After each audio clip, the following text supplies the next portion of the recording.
Hello जय हिंद बच्चों, एक बार फिर से स्वागत है आप सभी का आपके अपने यूट्यूब चैनल प्रतिभा क्लासेज पर। आज फिर से आपका चौथे मॉडल पेपर में स्वागत है। और ये 2022 का ओरिजिनल सेट है। सेट 2 जीबी मार्कर के नाम है इसका। और इसमें कोई भी क्वेश्चन छूटने वाला नहीं है क्योंकि 2022, 23 और 24 का जो सिलेबस है वो लगभग सेम है। ठीक है, इसमें कोई दिक्कत की बात नहीं है। और उम्मीद करते हैं कि ये जो समय इस समय चल रहा है ये टेक ऑफ करने का है, मतलब तेजी से बढ़ने का है ना। क्योंकि आपकी परीक्षाओं की जो डेट है वो तो कंफर्म है 22 फरवरी। तो ये मान लीजिए आपके पास पूरे 40 दिन मिलते हैं यहाँ से वेल तैयारी करने की, बिना किसी टेंशन के। क्योंकि उसके बाद का जो वीक आता है ना, एंड वीक, जिसमें ये कहते हैं कि मंडे से पेपर है ना। फिर वो वाला पीछे वाला हफ्ता थोड़ा सा टेंशनाइड गुजरता है कि पता नहीं कैसा होगा, है ना। तो इसलिए जो पीछे का टाइम है उसको जाया ना जाने दीजिए। फिर यकीन कीजिए आपको हफ्ता भी वो मजा आएगा, है ना। तो चलिए शुरू करते हैं बिना किसी देरी के 6 ऑब्जेक्टिव के साथ। पहला क्वेश्चन 6 ऑब्जेक्टिव 6 नंबर। ठीक, क्वेश्चन 1 6 इंटू 1 है ना। हर क्वेश्चन 1 नंबर का और इसमें 6 क्वेश्चन है। एक एक करके पढ़ते हैं और सभी के चारों जो ऑप्शन दे रखे हैं उन सबको रिलेट करके बताते हैं। जो न्यूमेरिकल है उनका हम एक ही ऑप्शन बोलेंगे। तो मेरे ख्याल से इस वाले में तो 6 के 6 न्यूमेरिकल ही दे रखे हैं। अजब सेट है ये। देखते हैं। पहला, अर्धचालक में संयोजकता बैंड एंड चालन बैंड के बीच ऊर्जा अंतराल कितना होता है। यानी जो ऊर्जा एनर्जी गैप होता है, निषिद्ध ऊर्जा बैंड जिसको बोलते हैं आप, चालन बैंड और संयोजी बैंड के बीच के जो गैप का नाम होता है उसे बोलते हैं निषिद्ध ऊर्जा बैंड। और ये गैप कितना होता है ये बात पूछी जा रही है। ऑप्शन सुन लीजिए।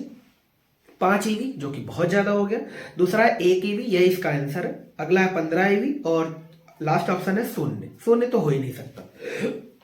हाइड्रोजन परमाणु की 2 उत्तरोत्तर कक्षाओं में इलेक्ट्रॉनों के कोणीय संवेग में अंतर कितना होता है। तो आपको याद होगा नील बोहर का परमाणु मॉडल, उसने यही तो बताया था कि जो इलेक्ट्रॉनों के घूमने का कक्षे का नंबर होता है उसका रूल ये होता है कि उनमें जो कोणीय संवेग हो वो h/2π का पूर्ण गुणज होना चाहिए। यानी इनका जो कोणीय संवेग है वो nh/2π होना चाहिए, है ना। अब 2 कक्षाओं का क्रमागत आप लेंगे तो सिंपल सी बात है कि ये आ जाएगा। जैसे मान लीजिए दूसरी कक्षा के लिए हम बात करें, फार्मूला हमारा होता है nh/2π।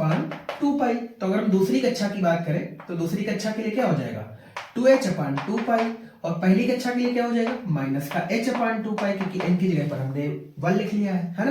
तो ध्यान से देखो, तो यहां से 2π कॉमन हो जाएगा, ये बचेगा 2h माइनस h, मतलब h/2π। ये आपका आंसर है। यानी क्रमागत 2 कक्षाओं का जो कोणीय संवेग होगा उसका गैप कितना आएगा h/2π। तो ऑप्शन में जहां h/2π मिले वही ऑप्शन है। पहला है h/π जो गलत है, h/2 दूसरा ऑप्शन, थर्ड ऑप्शन है h/2π, फोर्थ ऑप्शन है 2h। तो थर्ड ऑप्शन इज राइट, है ना। क्वेश्चन नंबर 3 जो कि इसमें गलत था हमने इसको सही कर दिया है। इसमें पूछा जा रहा था 5000 इलेक्ट्रॉन वोल्ट ईवी ऊर्जा वाले इलेक्ट्रॉन का डी ब्रोगली तरंगदैर्घ्य बता दीजिए, जो कि गलत है क्योंकि इतनी ईवी का जो इलेक्ट्रॉन होगा वो पॉसिबल नहीं होता है। ठीक है ना। तो सुनते हैं हम। इसमें जो 5000 ईवी है वो एक्चुअल में एंगस्ट्रॉम वैल्यू दे रखी है। तो सवाल कह रहा है 5000 एंगस्ट्रॉम तरंगदैर्घ्य वाले इलेक्ट्रॉन का जो ऊर्जा है वो बता दीजिए कितना है। तो लेमडा की वैल्यू कितनी दे रखी है 5000 एंगस्ट्रॉम। आपको इसके तुल्य ऊर्जा फाइंड करनी है ना। तो चलो देखते हैं। आपने फार्मूला पढ़ा होगा E बराबर hc बाई लेमडा, या h न्यू पढ़ा होगा, न्यू बराबर c/लेमडा लिख दिया हमने, hc बाई लेमडा। आप इसकी कैलकुलेशन करने जाएंगे तो आप फंस जाएंगे, है ना, टाइम लग जाएगा आपको। तो कोशिश करिए इसमें जो पढ़ाया जाता है जब तो ये चीजें सॉल्व करा दी जाती है, टीचर इसको सॉल्व कर देता है। तो इसका जो करेक्ट आंसर आ जाता है वो ये आ जाता है 12375। आप यहाँ पर 4 भी लिख सकते हैं, इसमें कोई आफत की बात नहीं है। 12375 बटे लेमडा, वो भी कौन सी यूनिट का लेमडा रखना पड़ता है, एंगस्ट्रॉम में ही रखना पड़ता है, ये बात भी याद रखनी पड़ती है। देन ये जो आंसर आता है वो ईवी में आ जाता है। समझ में आ गया ना। यानी अगर आप लेमडा की वैल्यू एंगस्ट्रॉम में रख दो तो इस नंबर पर एंगस्ट्रॉम डेटा से भाग करने पर जो ई का आंसर आएगा वो ऑलवेज ईवी के टर्म में आ जाएगा। ठीक, तो अब बताओ क्या करें। क्या हम लिख सकते हैं 12375 बटे 5000 बटे में कितना 5000, चूंकि एंगस्ट्रॉम है तो एंगस्ट्रॉम में डायरेक्ट रख दिया हमने। ठीक है, आप बताओ इसका जो सॉल्व करेंगे वही तो अपना आंसर आएगा, है ना। तो 3 जीरो को साइड में कर दीजिए, कोई मतलब नहीं है, मेरे को सीधा इस पे भाग दीजिए, 3 अंक के बाद दशमलव लगा लेंगे। तो बताओ यहाँ क्या लिखे, 5 दूनी 10, ये 2 आया, ये 23 हो गया, 5 चौके 20, 3 आया 37 हो गया, 5 सते 35, 2 आया 25 हो गया, 25। कोई दिक्कत तो नहीं, बहुत अच्छे। 3 जीरो है तो 3 अंक के बाद ही दशमलव लगा दीजिए, तो ये जो आंसर आएगा वो ईवी में डायरेक्ट आ जाएगा, इसमें कोई कठिनाई की बात नहीं है, ठीक है। ये वो क्वेश्चन नंबर 3। अब कह रहा है क्वेश्चन नंबर 4 नंबर में आपको अगर वैद्युत चुंबकीय तरंगे याद हो तो उनका तरंगदैर्घ्य और उनका जो आवृत्ति परास होता है वो भी आपको लिखवाया जाता है कि कौन सी तरंग का कितना, कहां से लेकर के कहां तक तरंगदैर्घ्य होती है और कहां से लेकर कहां तक इसकी आवृत्ति होती है। उन तरंगों के आपको नाम भी याद होंगे, गामा, एक्सरे, है ना, और पराबैंगनी और दृष्टि, है ना, और सूक्ष्म अवरक्त रेडियो, ये 7 तरंगे हैं। उनमें सबसे ज्यादा जो तरंगदैर्घ्य होती है वो होती है रेडियो तरंग की, और सबसे कम जो तरंगदैर्घ्य होती है वो गामा की होती है। सबसे ज्यादा आवृत्ति गामा की होती है, सबसे कम आवृत्ति रेडियो की होती है, ठीक है। अब क्वेश्चन कह रहा है विद्युत चुंबकीय विकिरण स्पेक्ट्रम में रेडियो आवृत्ति का परास कितना होता है। तो रेडियो आवृत्ति के लिए जो परास होता है उसको डेटा लिख लीजिए सब लोग, 3 किलोहर्ट्ज से 300 गीगाहर्ट्ज तक, ठीक है। इस वैल्यू को याद कर लीजिए, और ऐसी सी 7 तरंगों के तरंगदैर्घ्य और आवृत्ति सबको रट के जाइए, 1 नंबर में भी आपको मिलेगा, क्योंकि वो चैप्टर अकेले 4 नंबर में आता है ना। थ्योरिकल पूरा है, न्यूमेरिकल बहुत सूक्ष्म पूछा जाता है, 1-2 फार्मूले बनते हैं उससे, तो आवृत्ति ये लिख लेना। आगे बढ़ते हैं, और ये 5वां नंबर क्वेश्चन है, कह रहा है 200 ओम प्रतिरोध तथा 1 हेनरी प्रेरकत्व के श्रेणी संयोजन पर प्रत्यावर्ती वोल्टता V बराबर 10√2 sin 200t वोल्टेज लगाई गई है, तो V तथा I के बीच कालांतर बता दीजिए आप, है ना। तो एक फंक्शन दे रखा है, R की वैल्यू 200 ओम है, जुकाम बन गया है, L की वैल्यू 1 हेनरी है के श्रेणी संयोजन पर, ध्यान से तो सर्किट LR हो गया, इसमें कोई डाउट नहीं है, ठीक। इसके लिए वोल्टता समीकरण दे रखी है 200√2 साइन 200t वोल्ट, ठीक है। ये वोल्टेज का फंक्शन दे रखा है। आपसे पूछ रहा है V तथा I के बीच कालांतर, कालांतर को जनरली फाई से लिखा जाता है, आपको फाई निकालना है ना।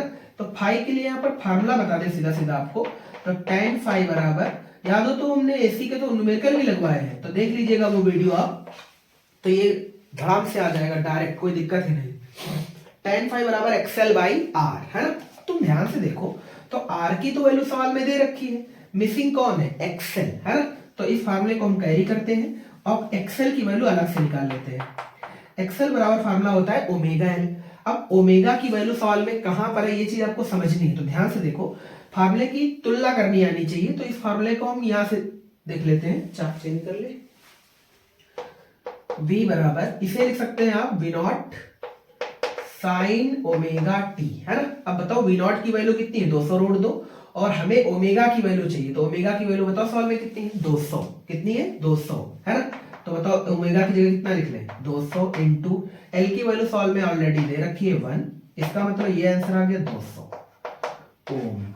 ये प्रेरक प्रतिघात है, रेजिस्टेंस ही होता है, मात्रक ओम रहता है, ठीक है। एक्सएल की वैल्यू बोलो कितनी आ गई, 200, एक्सएल वैल्यू 200, और आर की वैल्यू ऑलरेडी 200 है, इसे सॉल्व करेंगे कितना आ जाएगा, 1 आ जाएगा। tan फाई की वैल्यू 1, तो आप खूब अच्छे से समझ पा रहे होंगे, जो फाई की वैल्यू आएगी वो 45 डिग्री आ जाएगी, इसमें कोई कष्ट वाली बात नहीं है। बात समझ में आ गई सभी को, यानी जो फाई का वैल्यू है वो कितना आ जाएगा, कालांतर 45 डिग्री, मतलब वोल्टेज और करंट के बीच जो कालांतर होगा वो 45 डिग्री, और इसमें आगे कौन रहता है पीछे कौन रहता है ये बात भी आपको याद रखनी है। तो एलआर सर्किट है, एलआर सर्किट में वोल्टेज लीड करता है, करंट पीछे रहता है। बात क्लियर हो गई। तो जो 45 डिग्री आया है इसका मतलब ये है कि वोल्टेज करंट से 45 डिग्री आगे रहेगा, अग्रगामी होगा। क्लियर हो गया। या ये कह सकते हो कि धारा वोल्टेज से 45 डिग्री पश्चिमगामी रहेगी। ठीक, अब बात करते हैं लास्ट क्वेश्चन की। थ्योरिकल है पर इसमें भी न्यूमेरिकल घुसा पड़ा है। लास्ट क्वेश्चन 6 नंबर मतलब 4 नंबर कह रहा है इसका। जब एक प्रकाश किरण वायु से कांच में जाती है, कहां से कहां जा रही है, वायु से कांच में जाती है, तो उसकी तरंगदैर्ध्य क्या हो जाती है। ऑप्शन दे रखे, कम हो जाती, बढ़ जाती, आवृत्ति बढ़ जाती है, ना तो तरंगदैर्ध्य ना तो आवृत्ति बदलती है ना। तो इसके लिए आपको एक सिंपल फार्मूला आना चाहिए था। क्या आना चाहिए था? अपवर्तनांक के लिए फार्मूला होता है तरंगदैर्ध्य के साथ n बराबर लेमडा बाई लेमडा डैश। जो लेमडा है ऊपर वो निर्वात के लिए तरंगदैर्ध्य है और लेमडा डैश माध्यम के लिए है ना। तो क्यों ना इस लेमडा को कांस्टेंट कर दो निर्वात वाले को, देन आप देखेंगे कि जो n होगा वो होगा indirectly proportional to lambda dash, है ना। यानी जो अपवर्तनांक होगा वो माध्यम की तरंगदैर्ध्य के व्युत्क्रमानुपाती होगा। इसका बहुत सिंपल मतलब ये होता है कि जिसका अपवर्तनांक कम होगा उसकी तरंगदैर्ध्य ज्यादा होगी और जिसकी अपवर्तनांक ज्यादा होगा उसकी तरंगदैर्ध्य कम होगी, है ना। तो ऑप्शन सुन लो एक बार। कह रहा जब एक प्रकाश किरण वायु से कांच में जाती है, कहां से कहां जा रही है? एयर से ग्लास जा रही है, एयर से ग्लास जा रही है। तो एयर के लिए हम क्या लिखते हैं? एयर के लिए हम लिखते हैं Na, है ना। अपवर्तनांक किसका? एयर का। और इसके लिए क्या लिख ले? Ng, है ना। तो इसमें ग्रेटर कौन है?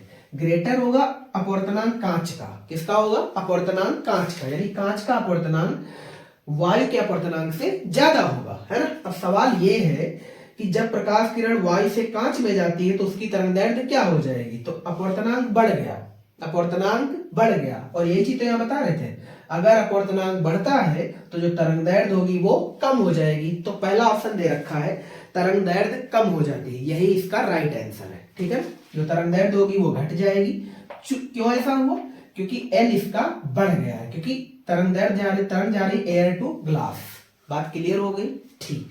तो ये रहे आपके सामने 6 ऑब्जेक्टिव, और इसमें एक भी ऑब्जेक्टिव ऐसा नहीं था जो आप थ्योरी से टच कर पाते, सबके सब न्यूमेरिकल से टच करने वाले थे। इसलिए बार बार कहते हैं कि फिजिक्स में न्यूमेरिकल और डेरिवेशन इनकी वैल्यू बहुत ज्यादा है, ठीक है। बात करते हैं क्वेश्चन नंबर 2 की। थोड़ा तबीयत सही नहीं है उतनी ज्यादा, क्योंकि ठंडी ठीक ठाक पड़ रही इस समय। क्वेश्चन नंबर 2, और क्वेश्चन नंबर 2 में जो टोटल क्वेश्चन होते हैं वो होते हैं 6, ठीक है। और हर क्वेश्चन 1 नंबर का है, तो 6 × 1 अगेन है। 1 नंबर के हैं तो आप इतना तो समझ गए होंगे कि मुझे बहुत थोड़ा थोड़ा सा लिखना है, ठीक है। पहला कह रहा स्थिर विद्युतिकी का गॉस का नियम लिखो, है ना। का नंबर स्थिर विद्युतिकी में का नियम, गॉस का नियम। तो गॉस का नियम आपने पढ़ा होगा स्थिर विद्युतिकी में कि किसी बंद पृष्ठ से होकर गुजरने वाला विद्युत फ्लक्स उस पृष्ठ से परिबद्ध या उस पृष्ठ से बद्ध कुल आवेश Q का 1/ε0 गुना होता है।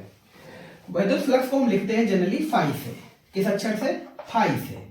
तो फाई बराबर Q/ε0 या Q × 1/ε0 आप लिख सकते हैं, पर याद रखना ये वाला जो Q है वो हमेशा नेट होता है।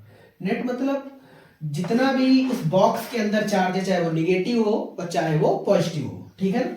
इसका जो मात्रक लिखते हैं वो लिखते हैं वोल्ट × मीटर। कोई बुराई वाली बात नहीं है, ठीक। बस 1 नंबर हो गया आपका। परिभाषा लिखिए, नियम लिखिए, मात्रक लिख दीजिए, काम खत्म। अब कह रहा है खा नंबर में क्या कह रहा है?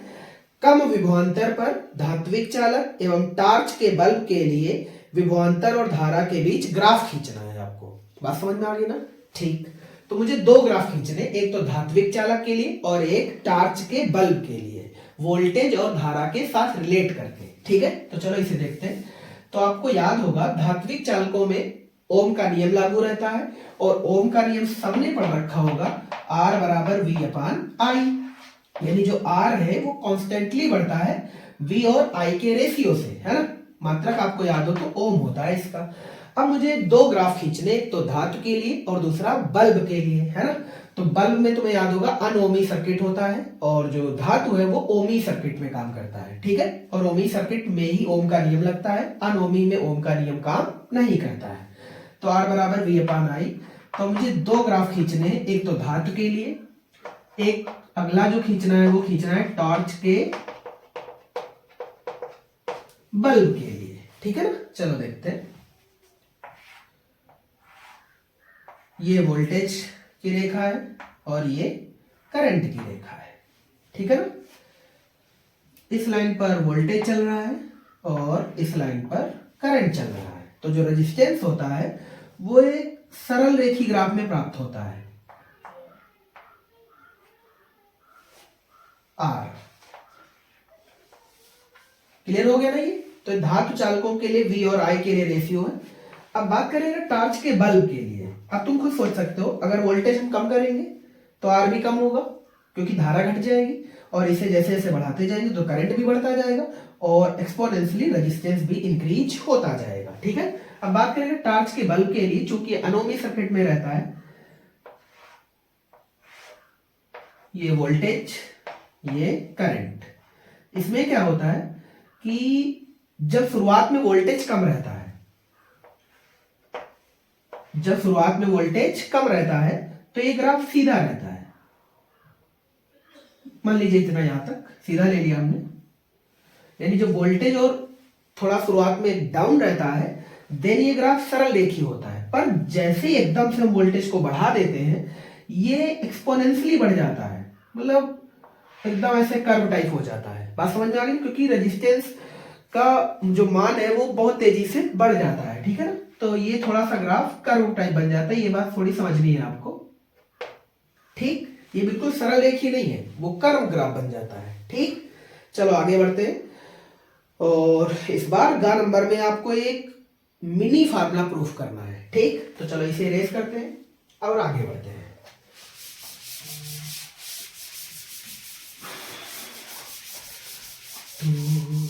तू है वही जिसको दिल ने गा नंबर, विभवांतर से त्वरित एक आवेशित कण के लिए डी ब्रोगली तरंगदैर्ध्य का सूत्र लिखिए। कुल मिला के आपको रिलेशन लिखना है लेमडा और वोल्टेज के बीच, लेमडा और वोल्टेज के बीच। तो आपने अगर डी ब्रोगली फंक्शन पढ़ रखा हो तो आपको एक चीज जरूर याद आ रही होगी कि P बराबर एक फार्मूला होता है H बाई लेमडा, P बराबर H बाई लेमडा, जहां H क्या है, प्लांक नियतांक है, P क्या है, इलेक्ट्रॉन का रेखीय संवेग है, और लेमडा इलेक्ट्रॉन की तुल्य तरंगदैर्ध्य है। कोई दिक्कत तो नहीं, बहुत अच्छे। अब मुझे लेमडा और वोल्टेज के बीच रिलेशन का सिर्फ फार्मूला लिखना है। तो देखो कई बार ऐसा होता है कि आप चाहो तो डायरेक्ट लिख दो, जब नहीं पता है फार्मूला, तो मे भी कुछ बच्चों को याद होगा तो आप फार्मूला डायरेक्ट लिखाएंगे तो भी एग्जामिनर नंबर दे ही देता है, और अगर आप इसे करना जानते हैं तो फिर आप सॉलिड नंबर लेंगे, है ना, तब एक इंपैक्ट पड़ता है आपका। बात क्लियर हो गई। चलो देखते हैं, तो P बराबर H बाई लेमडा, है ना। अब क्या करें, अब लेमडा बराबर होता हम क्या लिख सकते हैं, H अपान P, है ना। अच्छा, P के लिए यहाँ पर हम फार्मूला छोटा सा ही लिख देते हैं, उम्मीद करते हैं हर बच्चे को याद होगा, कक्षा 11 से फार्मूला आता है फिजिक्स से, P बराबर mv, है ना। तो हम यहाँ पे P नहीं लिख रहे हैं, हम सीधा सीधा लिख रहे हैं mv। कोई दिक्कत तो नहीं, बहुत बढ़िया। लेमडा बराबर H अपान mv, यहाँ पर जो v है वो वेग है, यहाँ पर जो v है वो वेग है, ठीक। अब याद करिए आप, तो आपने गतिज ऊर्जा के एक फार्मूला पढ़ा होगा, k बराबर हाफ mv स्क्वायर, है ना। ये v वेलोसिटी है तो मुझे वेलोसिटी की वैल्यू ही रखनी है यहाँ पर, और k इसलिए लाना पड़ा क्योंकि वोल्टेज k में ही आता है ना। विभव वाले चैप्टर में एक फार्मूला पढ़ा होगा k बराबर qv, है ना। तो ध्यान से देखेंगे, अब मुझे यहां से v की वैल्यू लिखनी है, तो v बराबर बोलो क्या लिखे, v बराबर हो जाएगा 2k बाई m, 2k बटे में क्या m। चूंकि ये v हम लिख रहे हैं तो ध्यान से तो इस सामने वाली वैल्यू पे स्क्वायर रूट आ जाएगा, है ना। तो इसका मतलब ये फार्मूला आ गया v बराबर रूट 2k बाई m, है ना।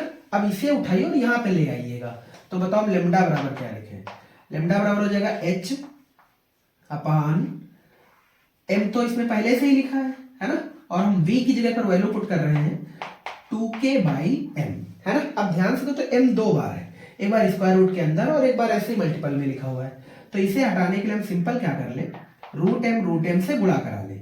ये काम अपने पास से आपको करना पड़ेगा। अब तुम ध्यान से देखो, तो रूट m जब गुणा करेगा तो m बन जाएगा, क्या बन जाएगा, m, और जब ये m बन जाएगा तो इस वाले m से कट जाएगा, मतलब ये वाला आपस में कैंसिल आउट हो जाएंगे। अब ध्यान से देखो तो लेमडा की जो वैल्यू आएगी वो आ जाएगी h अपान, अब टोटल वैल्यू रूट के अंदर आ गई है ना, ये वाला सब काम खत्म हो गया, तो अंदर आ गया 2m के लिख लो चाहे के m लिख लो, है ना, कोई दिक्कत की बात तो नहीं, रूट के अंदर 2km है ना। अब याद करें आगे, अब आपको विभव वाले चैप्टर में एक फार्मूला पढ़ाया होगा k बराबर क्यू वी, या हम डेल्टा वी लिख ले, डेल्टा वी इसलिए लिख ले क्योंकि वी आप लिखेंगे तो थोड़ा सा आपको इरिटेशन महसूस होगा, क्योंकि वी एक बार अभी आप लिख चुके हैं आप, तो हमने इसे डेल्टा वी लिख लिया। ठीक, चूंकि हम ये काम इलेक्ट्रॉन के लिए ज्ञात कर रहे हैं तो हम के बराबर लिख सकते हैं ई इंटू डेल्टा वी, क्योंकि चार्ज अपना क्या है, इलेक्ट्रॉन पार्टिकल है। ठीक है, तो के की वैल्यू ये निकला, इसे ही यहां रख देना है आपको। तो ध्यान से देखो अब क्या हो जाएगा, 2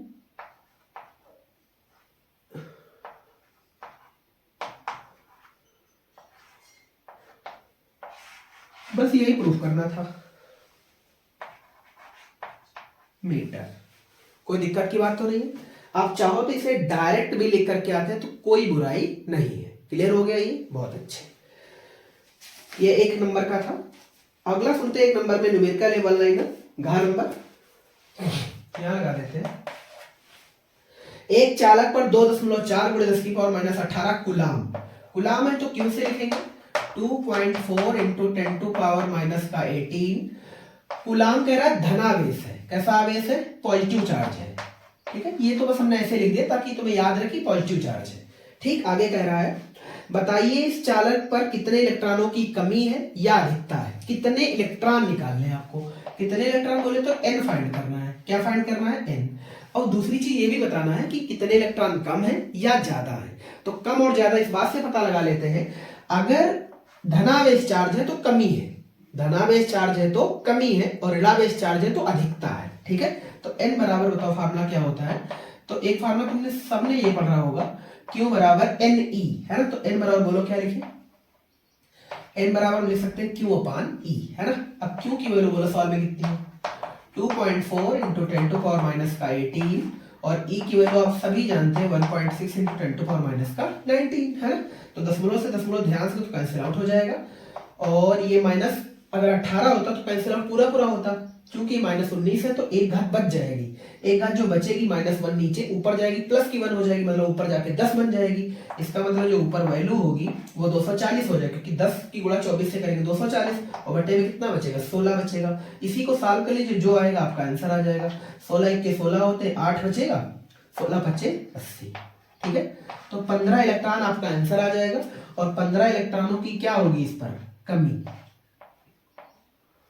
क्या होगी कमी। कमी कैसे पहचाना समझ में आया, पॉजिटिव चार्ज कमी को रिप्रेजेंट करता है, नेगेटिव चार्ज अधिकता को रिप्रेजेंट करता है। ये थ्योरी वाली क्लासें अटेंड करनी चाहिए थी आपको। ठीक है, अगर आपके बाउंस कर रहा है तो, वरना तो बहुत इजी चीज है।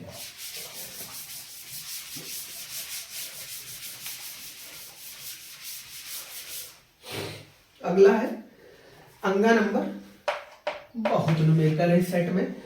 कह रहा है उत्तल लेंस की फोकस दूरी 10 सेंटीमीटर है तथा अवतल लेंस की फोकस दूरी 50 सेंटीमीटर है। ठीक, दोनों लेंस संपर्क में रखें, गुड। इस संयोजन से 25 सेंटीमीटर दूरी पर रखी वस्तु के प्रतिबिंब की स्थिति बता दीजिए, है ना। तो उत्तल लेंस की फोकस दूरी 10 सेंटीमीटर। अच्छा, उत्तल लेंस की फोकस दूरी को हम लिखने के लिए पॉजिटिव टर्म इस्तेमाल करते हैं, क्योंकि उत्तल लेंस की होती है पॉजिटिव और अवतल लेंस की होती है नेगेटिव, क्योंकि इसमें रियल फोकस होता है और अवतल में आभासी फोकस होता है। तो उत्तल लेंस की फोकस दूरी कितनी है 10 सेंटीमीटर, इसे हमने प्लस से नोट कर दिया। और अवतल लेंस के लिए जो फोकस दूरी दे रखी वो 50 सेंटीमीटर है, और इसे हमने निगेटिव टर्म से ले लिया। क्या बात सिंपल हो गई। ठीक, अवतल लेंस की फोकस दूरी निगेटिव, उत्तल लेंस की फोकस दूरी पॉजिटिव। बहुत अच्छे। आगे कह रहा है दोनों लेंस संपर्क में रखें। इन दोनों का संपर्क मतलब ले लीजिए, तो इसे 1 मान लीजिए और इसे 2 मान लीजिए। तो पहले इनकी संयुक्त फोकस दूरी निकाल दो। संयुक्त फोकस दूरी लिखने का बहुत सिंपल सूत्र है 1/f1 प्लस 1/f2 है ना, बीजगणितीय योग के बराबर होता है। तो 1/f1 की वैल्यू बोलो कितनी है 10, ये प्लस, और चूंकि f2 की वैल्यू नेगेटिव है तो ये साइन काहे का आ जाएगा माइनस का 1/50। अब ध्यान से देखो तो एलसीएम मिल गया 50, 10 का भाग 50 पे करेंगे तो आप 5 आ जाएगा, 50 का भाग 50 पर करेंगे तो 1 आ जाएगा। ठीक है, तो ये आंसर आ गया 4/50 जो कि संयुक्त फोकस दूरी है, ठीक है ना, 4/50। आप इसे ये भी लिख सकते हो कि जो f आएगा, f संयुक्त फोकस दूरी, वो आ जाएगा 50/4। 50/4। तो चाहो तो ये आंसर लिख लो, वरना आप ये भी लिख सकते हो कि f जो आएगा इसे सॉल्व करने पर 12 कितना आ जाएगा, 12 चौके 48, 12.5 है ना, 12.5 सेंटीमीटर। कोई दिक्कत की बात नहीं है, ठीक। अब क्या कह रहा आगे, कह रहा इस संयोजन से, यानी इस वाली फोकस दूरी से 25 सेंटीमीटर दूरी पर एक ऑब्जेक्ट रखा है, u की वैल्यू 25 सेंटीमीटर है, और आप सभी जानते हैं u always negative, u always negative, वस्तु की दूरी हमेशा बाईं ओर रखते हैं इसलिए निगेटिव, ठीक है ना। आगे कह रहा है आपको प्रतिबिंब की स्थिति बता देनी है। सवाल में रियल वैल्यू v की पूछी गई है, तो v के लिए फार्मूला लिखेंगे। तो पहले आप उत्तल लेंस या कोई भी लेंस के लिए फोकस दूरी के लिए आपको एक सूत्र निकाल के प्रूफ कराया जाता है, 1/v माइनस का 1/u। मुझे 1/v चाहिए, है ना, तो इसे इधर बढ़ा लेने दीजिए, माइनस वाले टर्म को इधर भेज दीजिए, तो 1/f प्लस का 1/u, ये बन गया ओरिजिनल फार्मूला, जिसमें आपको वैल्यू पुट करके आपको आंसर निकालना है केवल, है ना। तो ध्यान से देखेंगे, 1/v बराबर 1/f। 1/f की तो चाहो तो 12.5 वैल्यू लिखो, चाहे आप 50/4 भी लिख सकते हैं, ठीक है। तो हम चलो देखते हैं, 1/, हम सीधा लिखते हैं 50/4, है ना। तो ये लिखा 50, है ना, और /4। जब बटे आप 4 लिखते हैं तो ध्यान से, तो 4 ऊपर चला जाएगा, तो क्यों ना सीधा सीधा 4/50 लिखते हैं, ठीक है ना। प्लस प्लस और ये माइनस, तो माइनस। समझ आया सभी को, बहुत अच्छा है। अब ध्यान से देखो, तो एलसीएम मिल गया 50, है ना, तो ये आ जाएगा 4 माइनस, और ये आ जाएगा 2, कोई दिक्कत की बात नहीं है। ये आ गया 2/50, वैल्यू आ गई 1/v के बराबर। मुझे निकालना है v, तो v आ जाएगा 50/2, और इसे आप अगर सॉल्व करते हैं तो आपको एक आंसर मिल जाएगा 25 सेंटीमीटर। ये 1 नंबर का सवाल था। अगर आपको लग रहा है कि बहुत बड़ा है तो यकीन करो बहुत बड़ा नहीं, वो तो हमने सवाल को लगाने और बताने में थोड़ा बड़ा कर दिया है। अगर मुझे केवल लगा करके आंसर लाना होता तो ये कब का आ चुका होता, क्योंकि f की वैल्यू आधी है, u की वैल्यू जस्ट डबल है ना, तो इसका आंसर इसी का आधा आ जाएगा। तो 12 का हाफ ही यहाँ पर कर दे देंगे तो आंसर सीधा सीधा 25 आ जाएगा। बात क्लियर होगी ना। ऐसा क्यों कहा हमने, क्योंकि फोकस दूरी 12.5 है और ऑब्जेक्ट 25 पर है। इसका मतलब है कि वस्तु रखी है 2f पर, वस्तु कहाँ रखी है 2f पर।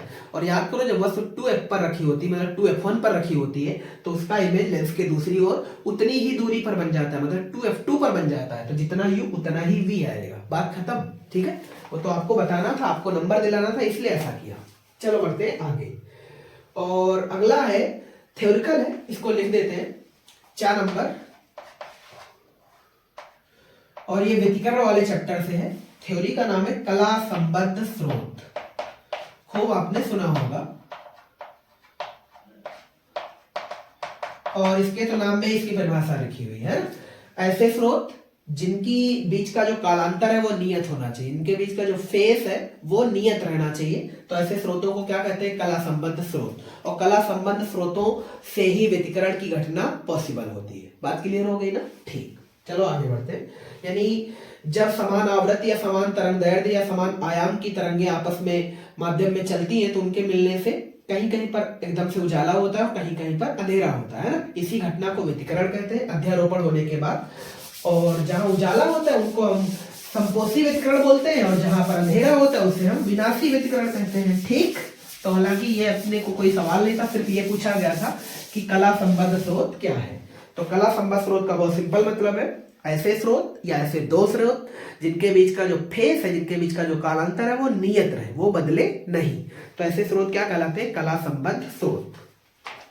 खंड सा क्वेश्चन नंबर 3। क्वेश्चन नंबर 3 में हर क्वेश्चन 2 नंबर का और क्वेश्चन है इसमें टोटल 4, यानी 4 × 2। बात समझ में आ गई ना।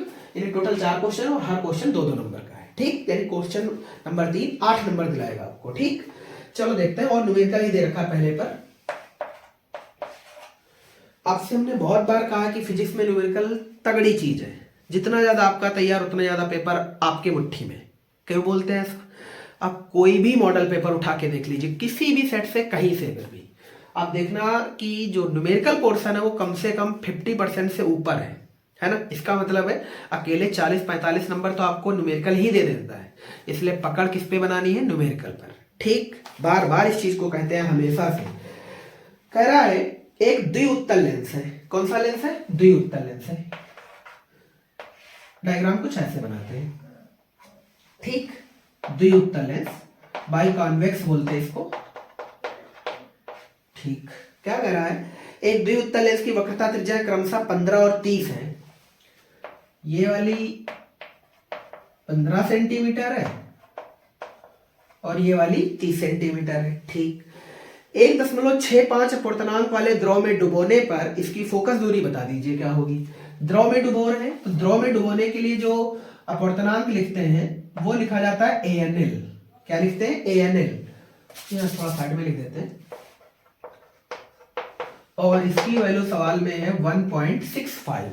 सिंपल मतलब है एयर के रिस्पेक्ट में लिक्विड का जो अपूर्णांक है वो 1.65 है। ठीक, आगे कह रहा है इसकी फोकस दूरी बता दीजिए, मतलब लिक्विड में फोकस दूरी आपको बतानी है।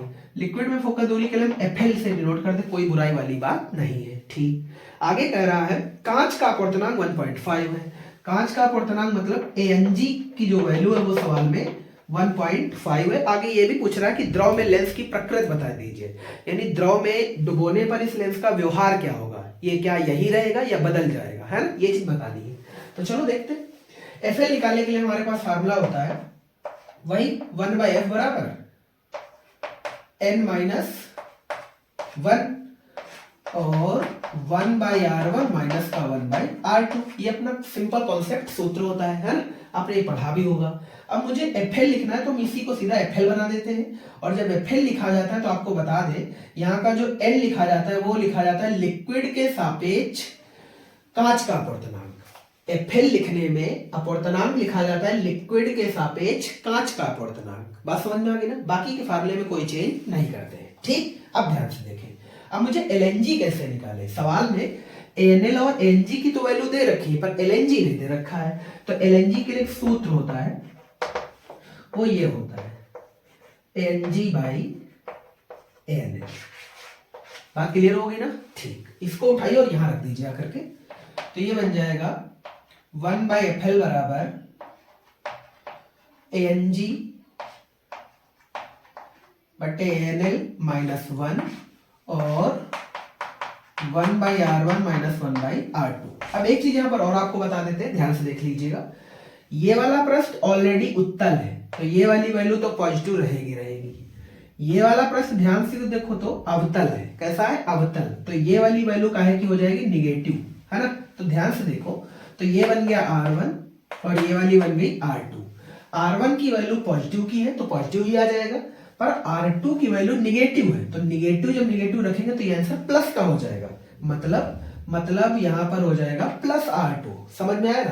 अरे द्विउत्तल के लिए प्लस हो जाता है और अवतल के लिए माइनस होता है। ठीक, अब ध्यान से देखें। ANG की वैल्यू सवाल में है 1.5 और इसकी वैल्यू है 1.65।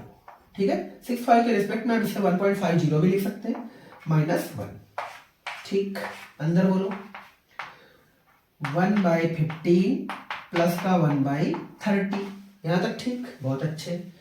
अब ध्यान से देखो तो हम इसे लिख सकते हैं 1.50 माइनस का 1.65 बटे में 1.65। इसे बताओ क्या लिख सकते हैं, इसे हम लिख सकते हैं 30 एलसीएम लेकर के, इसे लिख सकते हैं 2 + 1। क्लियर हो गया ना। 30 एलसीएम ले, 15 से भाग किया 2 आ गया, 30 से भाग किया 1 आ गया। ठीक, अब बताओ क्या करें। अब हम लिखेंगे इसे माइनस का 0.15, क्योंकि 65 से मुझे 50 घटाना है ना, तो 10.15 ही तो बचेगा। नीचे आ जाएगा 1.65। ठीक, इनटू ये हो जाएगा 3/30। आप चाहो तो इसे 1/10 भी लिख सकते हो। ठीक, अब इसी को आपको सॉल्व करना, आपको जो भी मिलेगा वो आंसर आ जाएगा। एक बात तो कंफर्म है, फोकस दूरी माइनस आएगी, फोकस दूरी माइनस की आ जाएगी और माइनस फोकस दूरी अवतल लेंस की होती है। इसका मतलब नेचर कंफर्म होगा कि अवतल लेंस होगा, यानी द्विउत्तल लेंस था। पर हमने जब इस अपूर्णांक वाले लिक्विड में डुबो दिया उसको, तो डुबोने पर अंदर उसका जो व्यवहार हो गया वो अवतल लेंस का हो गया। क्यों ऐसा हो, क्योंकि आंसर आ गया माइनस का। ठीक है, दशमलव से दशमलव कैंसिल, ठीक है। तो 3 पचे 15, 1 बचा और 3 पचे 15। बात क्लियर हो गई ना, बहुत बढ़िया। फिर 5 से काट ले, ये 3 आ गया और ये 11 आ गया। 3 से इसे काट ले तो ये 10 आ गया, है ना। तो ये आ गया 1/FL बराबर माइनस का 1/11 गुणे 10, 110। अब बताओ मुझे FL लिखना हो तो हम क्या लिखेंगे? 110 सेंटीमीटर। लेंस बोलो कौन सा हो गया? 2 नंबर है सवाल के, यानी नेचर भी लिखना है आपको। तो कौन सा नेचर आ गया? अवतल, साइन नेगेटिव। क्लियर? चलो इसे हटाएं। ये 2 नंबर का सवाल रहा आपके लिए, बेहतरीन एकदम। स्क्रीन को रोकिए और आराम से सॉल्व करके आगे बढ़े, जल्दी कोई नहीं, ठीक है। हम जल्दी कर रहे हैं ताकि कम टाइम में आपको पूरे मॉडल पेपर का हल दिया जा सके। क्वेश्चन 3 था, 4/2 था, ठीक। नेक्स्ट कह रहा है खा नंबर, परमाणु का बोहर मॉडल। तो ये पीछे भी किसी मॉडल पेपर में बताया था हमने। अगेन सुन लीजिए थोड़ा जल्दी से, परमाणु का बोहर मॉडल। तो आपको याद होगा परमाणु का जो बोहर मॉडल है वो क्यों आया था? क्योंकि रदरफोर्ड मॉडल में कुछ कमियां बताई गई थी, है ना, यानी जो बताया गया था वो रियल में नहीं था। तो बोहर ने, नील बोर इनका नाम है, नील बोर ने प्लांक के क्वांटम थ्योरी का यूज करके कुछ अपने सिद्धांत दिए थे, कुछ 3 बातें बताई थी। कौन कौन सी? 1-2 करके सुन लीजिए। तो पहला पॉइंट उन्होंने ये बताया था कि जो इलेक्ट्रॉन है वो सभी कक्षाओं में घूम नहीं सकते, वो केवल निश्चित ऊर्जा की कक्षाओं में ही घूम सकते हैं जहां पर उनका कोणीय संवेग h/2π का पूर्ण गुणज होता है। कोणीय संवेग के लिए सूत्र लिखा जाता है mvr और nh/2π। ये पहला थ्योरी है। इसे बोहर का क्वांटीकरण प्रतिबंध बोलते हैं। क्या बोलते हैं? क्वांटीकरण प्रतिबंध, यानी लिमिटेड कक्षाओं में ही आप घूम सकते हैं। जहां n क्या है? n है नंबर ऑफ कोर्स, है ना, नंबर ऑफ क्लास, कक्षा जिसको बोलते हैं। h प्लांक कांस्टेंट है, बाकी m इलेक्ट्रॉन मास है, v इलेक्ट्रॉन वेग है, r कक्षा की त्रिज्या जहां पर इलेक्ट्रॉन चक्कर लगा रहा है, 2π एक कांस्टेंट नंबर है, ठीक है ना। चलिए, ये तो होगी एक बात। दूसरी बात इन्होंने ये बताई कि इलेक्ट्रॉन अपनी निश्चित कक्षाओं में घूमते वक्त कोई भी ऊर्जा का उत्सर्जन नहीं करते हैं, बल्कि वे ऊर्जा का उत्सर्जन तब करते हैं जब उन्हें बाहर से ऊर्जा मिलती है। जब उन्हें बाहर से ऊर्जा मिलती है तो वो अपनी कक्षा को छोड़ करके अपने से उच्च ऊर्जा स्तर में चले जाते हैं, जहां पर वे 10⁻⁸ सेकंड ठहर करके रिटर्न अपनी कक्षाओं में लौटते हैं। लौटते समय वे विद्युत चुंबकीय तरंगों के रूप में ऊर्जा का उत्सर्जन करते हैं। ये तो कहानी थी पॉइंट नंबर 2 की। क्लियर हुआ ये? ठीक। अगला पॉइंट है, इसके लिए जो आवृत्ति प्रतिबंध लिखा जाता है वो लिखा जाता है ये,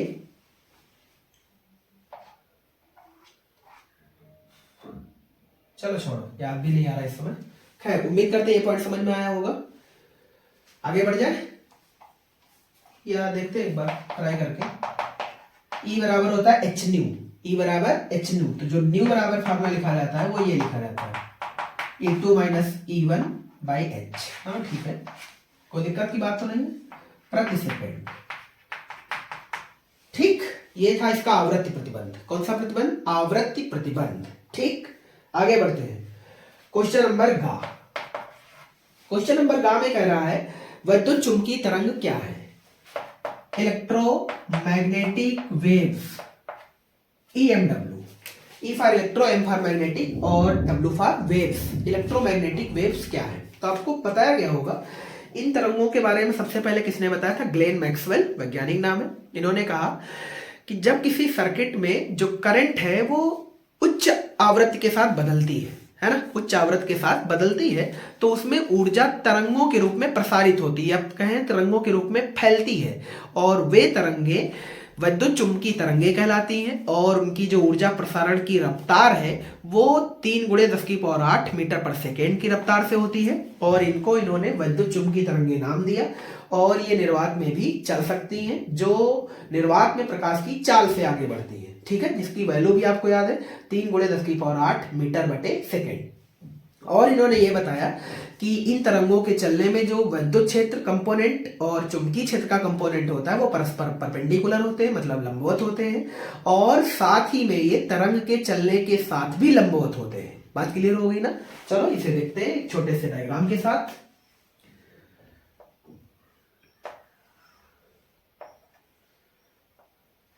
ये एक्स अक्ष में हमने वेव्स को चलता हुआ दिखाया है।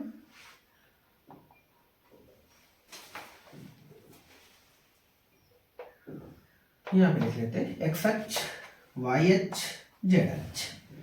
एक्स अक्ष में कोई तरंग मूव कर रही है v वेग से। वाई अक्ष में एक कंपोनेंट है विद्युत क्षेत्र और जेड अक्ष में दूसरा कंपोनेंट है चुंबकीय क्षेत्र। ये आपस में तो परपेंडिकुलर है ही, साथ में दोनों v के भी परपेंडिकुलर है। और इसका मतलब यह है कि तरंग के चलने की दिशा में इलेक्ट्रिक फील्ड व मैग्नेटिक फील्ड दोनों लंबवत रहते हैं। ठीक, तो यहां पर एक छोटा सा ग्राफ बना देते हैं।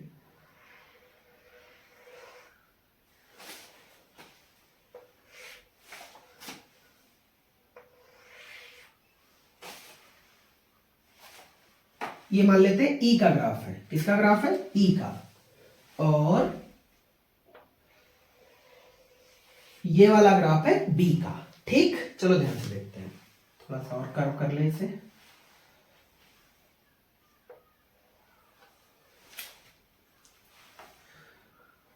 इसमें ऊर्जा को ऐसे दिखा देते हैं।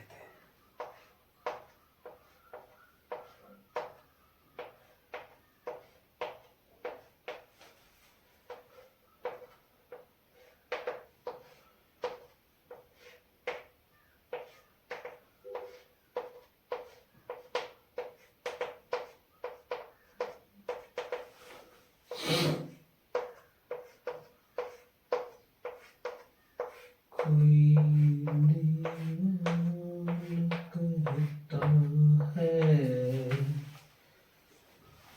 कोई पागल समझता है। ये सब वेक्टर ई का फॉर्म है, ये वेक्टर बी के लिए है। बात क्लियर होगी ना?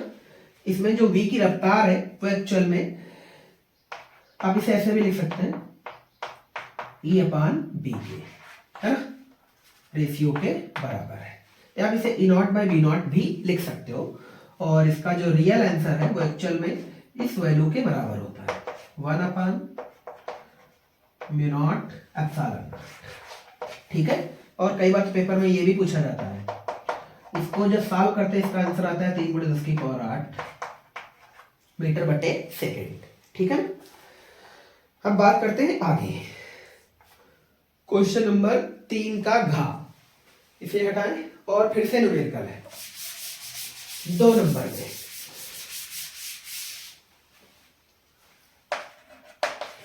घ नंबर में क्या कह रहा है?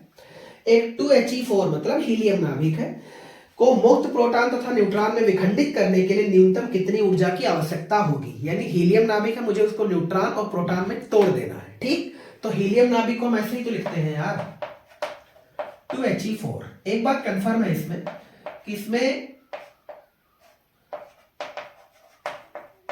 2 न्यूट्रॉन है और 2 प्रोटॉन है ना, क्योंकि जितना इसका एटॉमिक नंबर होता है उतने ही इलेक्ट्रॉन प्रोटॉन होते हैं। और इस वाले नंबर से इस वाले नंबर को निकालने पर न्यूट्रॉनों के नंबर निकल के आते हैं। तो 2 प्रोटॉन हो गए, 4 से 2 निकाला तो 2 न्यूट्रॉन भी हो गए। कोई कष्ट वाली बात नहीं है। यानी इस पूरे को तोड़ करके मुझे 2 न्यूट्रॉन और 2 प्रोटॉन अलग करने हैं। ठीक, आगे क्या कह रहा है के लिए कितनी न्यूनतम ऊर्जा की आवश्यकता होगी। कितनी न्यूनतम ऊर्जा की आवश्यकता होगी, इसको बोलते हैं प्रति न्यूक्लियन बंधन ऊर्जा। यानी प्रति न्यूक्लियन तोड़ने में कितनी ऊर्जा खर्च होगी, ये सवाल है। प्रति न्यूक्लियन बंधन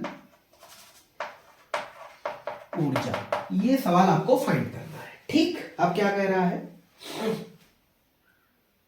हाइड्रोजन परमाणु, 1 न्यूट्रॉन और 2 हीलियम परमाणु के द्रव्यमान AMU में दे रखे हैं। कितने कितने दे रखे हैं एक बार बता देते हैं। प्रोटॉन का दे रखा है कितना, 1.00। ये चीज आपको पेपर में मिलती है, इस बात की टेंशन ना ले आप। ठीक, 7825 यूनिट सबका atomic mass of unit AMU। ठीक है ना, मास, एटॉमिक मास ऑफ यूनिट। अगला मास ऑफ न्यूट्रॉन भी सवाल में दे रखा है, वो दे रखा है 1.008665, क्योंकि इससे थोड़ा सा ज्यादा होता है, 8665 AMU, ठीक। और हीलियम का भी टोटल वैल्यू दे रखा है, मतलब टोटल मास कितना होता है वो भी दे रखा है, और ये वैल्यू है 4.002603 AMU। किसी भी मास को एमयू में कैसे बदलते हैं तो आपको याद होगा, उसको मास ऑफ प्रोटॉन से भाग दिया जाता है, 1.66 इंटू 10⁻⁻27 केजी से अगर भाग कर दे तो मास केजी से बदल करके कौन सी यूनिट में चला जाता है, एमयू में, ठीक। अब सवाल सुने, मुझे प्रति न्यूक्लियन बंधन ऊर्जा निकालनी है। इसके लिए किया क्या जाता है, सबसे पहले डेल्टा एम निकालना पड़ता है, ठीक है। तो बंधन ऊर्जा के लिए अपने को बहुत सिंपल वैल्यू लिख देते हैं, डेल्टा ई निकालना है, ठीक। डेल्टा ई के लिए बहुत सरल सूत्र है यार, डेल्टा एम इंटू सी स्क्वायर, मतलब द्रव्यमान क्षति के तुल्य ऊर्जा। सिर्फ सवाल में इसमें मेन चीज क्या है, डेल्टा एम कैसे निकालोगे, ठीक है। तो डेल्टा एम कैसे निकाला जाता है तो वो चीज यहां पर लिख देते हैं हमें। तो डेल्टा एम बराबर 2He4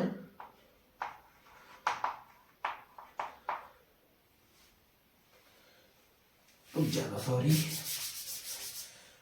डेल्टा एम बराबर mass of proton plus mass of neutron की ऊर्जा माइनस 2He4 की ऊर्जा। बस ये कॉन्सेप्ट यूज करना है, ठीक। ध्यान से देखो, तो mass of proton and mass of neutron, तो ध्यान से देखो, तो मास ऑफ प्रोटॉन कितने हैं, 2, और मास ऑफ न्यूट्रॉन भी कितने हैं, 2। तो पहले mass of proton and mass of neutron निकाल लो 2 करके, है ना। तो 2 मास ऑफ प्रोटॉन बराबर, बोलो क्या लिखे, 2 इंटू ये वाला नंबर 1.007825, इसको क्रॉस मल्टीपल कर लो, ये आ जाएगा 0, ये आ जाएगा 5, ये आ जाएगा 16 का 6, 14 1 15, ये 1 आ जाएगा, ये 0 आ जाएगा, 0.2 आ जाएगा, यानी दोनों मास ऑफ प्रोटॉन का मल्टीपल करने पर ये आ गया एएमयू में। यूनिट क्या है, एएमयू, ठीक। सेम ऐसे ही मास ऑफ न्यूट्रॉन भी निकाल लेते हैं, तो आ जाएगा 2 इंटू ये वाला नंबर 1.008665। चलो गुणा करते हैं, 2 पंचे 10, 2 छंग 12 1 13, 12 1 13, 2 8 16 1 17, ये 1 आ जाएगा, ये 0 आ जाएगा, ये 2 आ जाएगा, ये आ गया एमयू। क्लियर हो गया ना। अब ध्यान से देखो, इन वैल्यूओं को उठा करके यहाँ पे रख करके ही तो जोड़ना है, और माइनस में ये वाली वैल्यू को निकाल देना, ये सवाल है। तो उसे वहां इरेज करते हैं, फिर आगे बढ़ते हैं। बस इसमें जोड़ने घटाने का सवाल है, ठीक, कुछ कठिन काम नहीं है।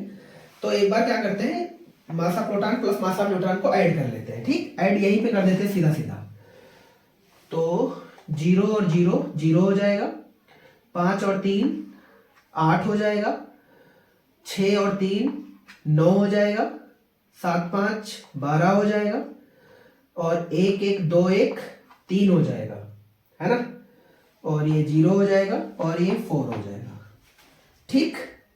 तो ये कुल आ गया मास ऑफ, यानी 2 mass of proton plus 2 mass of neutron की मल्टीपल करके योग करने पर आंसर कितना आता है, 4.032980, ठीक है। इसको उठाइए और इसको ऐड करके बाद इस वाला नंबर हटा दीजिए, तो हमें लिखना है डेल्टा एम। अगर कुछ मिस्टेक हुई हो तो उसे आप प्लीज चेक कर लेना, ठीक है ना। तो डेल्टा एम बराबर आ जाएगा, ऊपर लिखते हैं थोड़ा, 4.032980, और माइनस में मुझे हीलियम की ऊर्जा घटा देनी है ना, तो हीलियम की ये वाली ऊर्जा, तो हम सीधा माइनस यहां लगा लेते हैं, 4 पॉइंट 2 बार 0 है, और 2603। अब कितना द्रव्यमान क्षत हुआ तो यहां निकाल लेते हैं, 10 से 3 जाएगा 7 हो जाएगा, ये 7 बचेगा, 9 से 6 जाएगा 3 बचेगा, और 2 से 2 जाएगा 0, और ये 3 बचेगा, ठीक है ना। ये 0 बचेगा, दशमलव ये 0 बचेगा, ये आ गया डेल्टा एम की वैल्यू, ये आ गई, ठीक, यानी द्रव्यमान क्षति इतनी आ गई। अब बताओ मुझे डेल्टा ई निकालना है, ठीक। तो आपको एक चीज और याद होनी चाहिए, एक्चुअल में इस वाले मास के mu में जब मास होता है तो यहाँ पर जो ऊर्जा आती है वो इलेक्ट्रॉन वोल्ट में आती है। किसमें आती है? इलेक्ट्रॉन वोल्ट में। तो 1 mu के तुल्य ऊर्जा कितनी होती है वो यहाँ पे लिख देते हैं, और ये यूनिट mu है, ये बात तो कंफर्म है ना, क्योंकि सारी यूनिट mu थे। 1 mu के जो तुल्य ऊर्जा होती है वो आपको अच्छे से याद होगी, उम्मीद करते हैं, 931 मेगा इलेक्ट्रॉन वोल्ट, है ना। अब ध्यान से देखो, तो मुझे इतने के तुल्य ऊर्जा निकालनी है, तो बताओ हम क्या लिखें? 0.0377, ये mu वैल्यू हो गई। इतने की कितनी तुल्य ऊर्जा होगी? तो 931 से सिर्फ गुणा करनी है इसको, है ना। तो अब जो आंसर आएगा वो MeV में आ जाएगा। ठीक, अब इसको गुणा करने के लिए हम कैलकुलेटर का इस्तेमाल कर लेते हैं।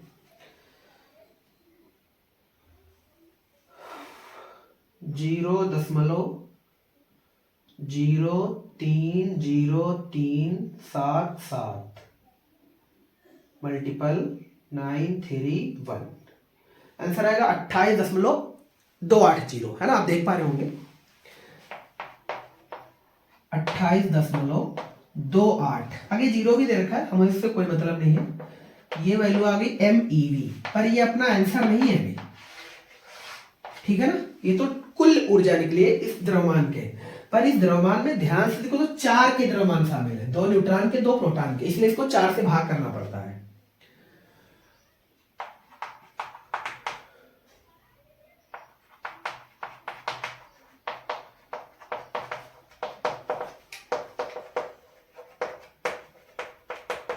ठीक है, जितना मास होता है याद रखना उसी से नंबर से भाग करना पड़ता है, ठीक, क्योंकि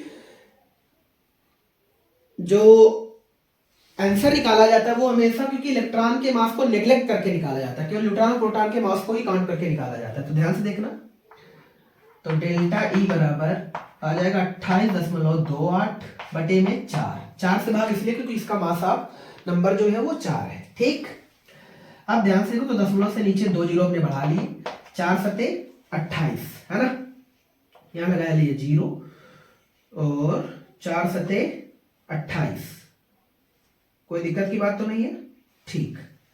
और ध्यान से देखो तो ये 400 है बटे में, तो यहाँ पर 2 अंकों के बाद दशमलव आ जाएगा, और ये आंसर आ जाएगा MeV, क्योंकि मेगा इलेक्ट्रॉन वोल्ट में यूनिट था इसका। ठीक, आगे बढ़ जाए। इसी के साथ क्वेश्चन नंबर 3 भी खत्म। टेस्ट करते हैं और बात करते हैं खंड दा की, क्वेश्चन नंबर 4। और क्वेश्चन नंबर 4 में 5 क्वेश्चन है और हर क्वेश्चन 3 नंबर का, यानी क्वेश्चन नंबर 4 आपको पूरे 15 नंबर देने वाला है ना। तो इसे अरेंज करते हुए आगे बढ़ते हैं, और इसमें जो डेरिवेशन आ रहे हैं उन्हें हम छोड़ते चलेंगे क्योंकि ज्यादा टाइम वेस्ट ना हो।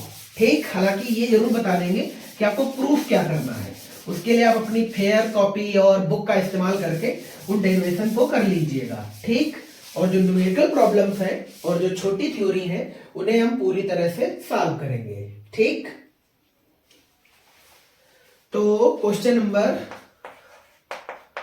4 और इसमें 5 क्वेश्चन है, हर क्वेश्चन 3 नंबर के लिए है। ठीक, क्या कह रहा है? पहला कह रहा है प्रिज्म के पदार्थ के अपवर्तनांक n का सूत्र लिखो, अल्पतम विचलन कोण तथा प्रिज्म कोण के पदों में निगमित कीजिए, है ना। यानी आपको डिराइव्ड करना है और इसके 3 नंबर मिलते हैं।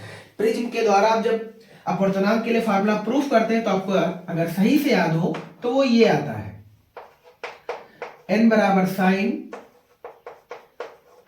a प्लस डेल्टा m/2 और बटे में साइन a/2। ठीक है ना, ये चीज आपको प्रूफ करनी है। और जब आप पतले प्रिज्म के लिए लिखते हैं तो फार्मूला एक ये वाला आ जाता है, इसे भी याद कर लीजिएगा। और न्यूमेरिकल में तो सबसे ज्यादा यही वाला यूज होता है, डेल्टा m बराबर n-1a, जहां डेल्टा m अल्पतम विचलन होता है, n अपवर्तनांक है और a प्रिज्म कोण है। ठीक है ना, तो इनको प्रूफ करने के आपको 3 नंबर मिलेंगे। तो ये चीज प्रूफ होती है, तो ऐसे सिमिलर लिखा जाता है पतले प्रिज्म के लिए। ठीक, ये था का नंबर, यानी चौथे का का। अब बात करते हैं चौथे का खा, और एक न्यूमेरिकल है और ये एसी वाले चैप्टर से है। ठीक, यानी प्रत्यावर्ती धारा से है। क्या कह रहा है? एक 50 वाट और 100 वोल्ट लैंप को 200 वोल्ट और 50 हर्ट्ज विद्युत मेष से जोड़ा गया है। लैंप को जलाने के लिए उसके श्रेणी क्रम में जुड़े आवश्यक संधारित्र की धारिता ज्ञात करनी है आपको, है ना। तो चलो एक बार वैल्यू लिखते हैं। P बराबर दे रखा है 50 वाट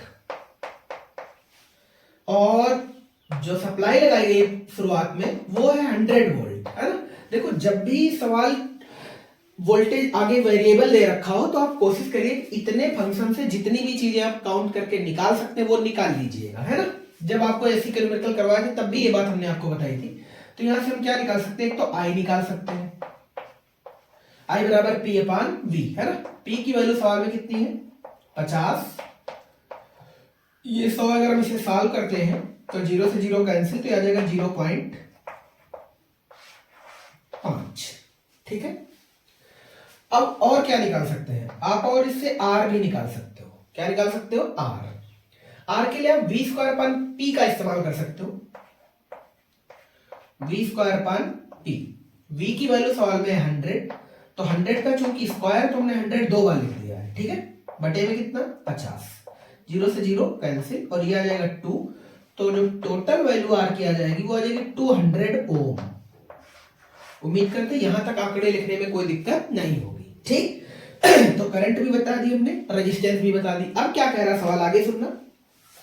कह रहा है इस लैंप को, जो कितने वोल्ट पर पहले थी 100, इस लैंप को 200 वोल्ट और 50 हर्ट्ज, है ना। 200 वोल्ट 50 हर्ट्ज का मतलब ये एसी सप्लाई जोड़ दी गई है, तो इसको हम यहां से लाइन डाल लेते हैं।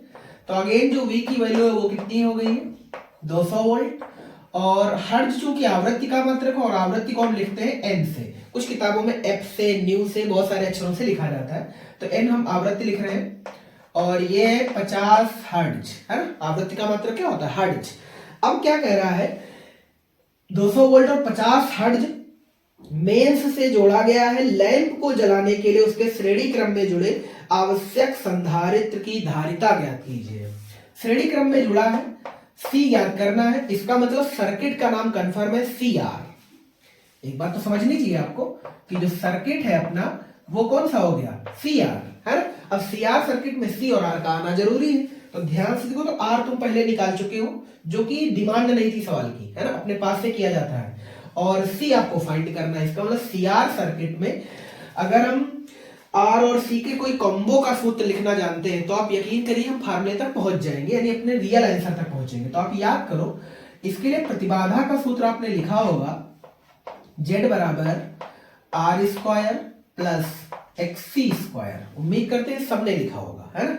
अब चूंकि मुझे एक्सी फाइंड नहीं करना है, मुझे सी फाइंड करना है, तो एक्सी का सी से क्या रिलेशन है, तो मेरे ख्याल से सबने एक फार्मूला ये वाला पढ़ा होगा, एक्सी बराबर 1/ओमेगा सी, एक्सी बराबर 1/ओमेगा सी, है ना। इस सूत्र को हम यहाँ पर अप्लाई कर लेते हैं, है ना। और चाहो तो आप स्क्वायर रूट यहाँ से हटा भी सकते हो और सामने स्क्वायर कर सकते हो। मतलब इस फार्मूले को आप ऐसे भी लिख सकते हो, जेड स्क्वायर बराबर आर स्क्वायर प्लस 1 अपान इस टोटल वैल्यू का भी स्क्वायर हो जाएगा, मतलब ओमेगा का भी स्क्वायर और सी का भी स्क्वायर। कोई कष्ट तो नहीं, बहुत बढ़िया। अब तुम सवाल में देखो क्या क्या दे रखा है और क्या क्या मिसिंग है। आर भी दे रखा है, ओमेगा भी इसमें कहीं नहीं मिला है, सी तो तुम्हें फाइंड ही करना है, और जेड भी नहीं दे रखा है ना। पर कुछ चीजें जो निकाल सकते हैं, इसे बना लेते हैं मान लो समीकरण एक थोड़ी देर के लिए।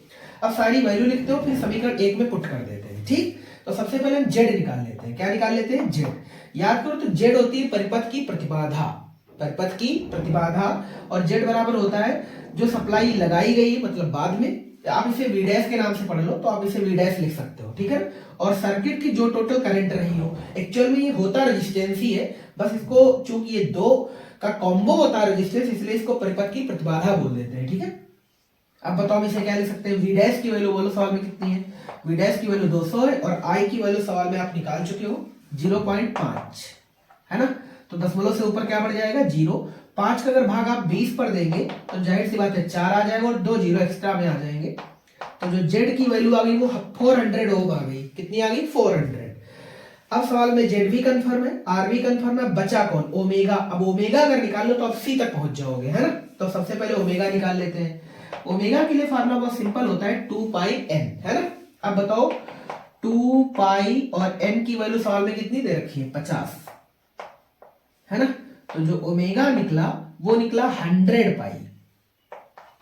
उम्मीद करते हैं यहां तक सभी को आया होगा। इसका मतलब होता है रेडियन बटे सेकेंड, ठीक है ना। अब आप क्या करिए, देखो जेड का मान आर का मान, ओमेगा का मान उठा करके सब समीकरण एक में रख दो और कैलकुलेट कर दो तो आप आंसर तक पहुंचेंगे, ठीक है ना। तो चलिए इसे रेस करते हैं। और चूंकि इन सवालों में कैलकुलेशन लंबी होती है तो हम इसे फार्मूले में वैल्यू रख करके छोड़ेंगे और आपका काम होगा इसे करना, ठीक है ना, क्योंकि नंबर बहुत बड़ा आ जाता है, इसलिए ज्यादा टाइम वेस्ट नहीं करना चाहेंगे।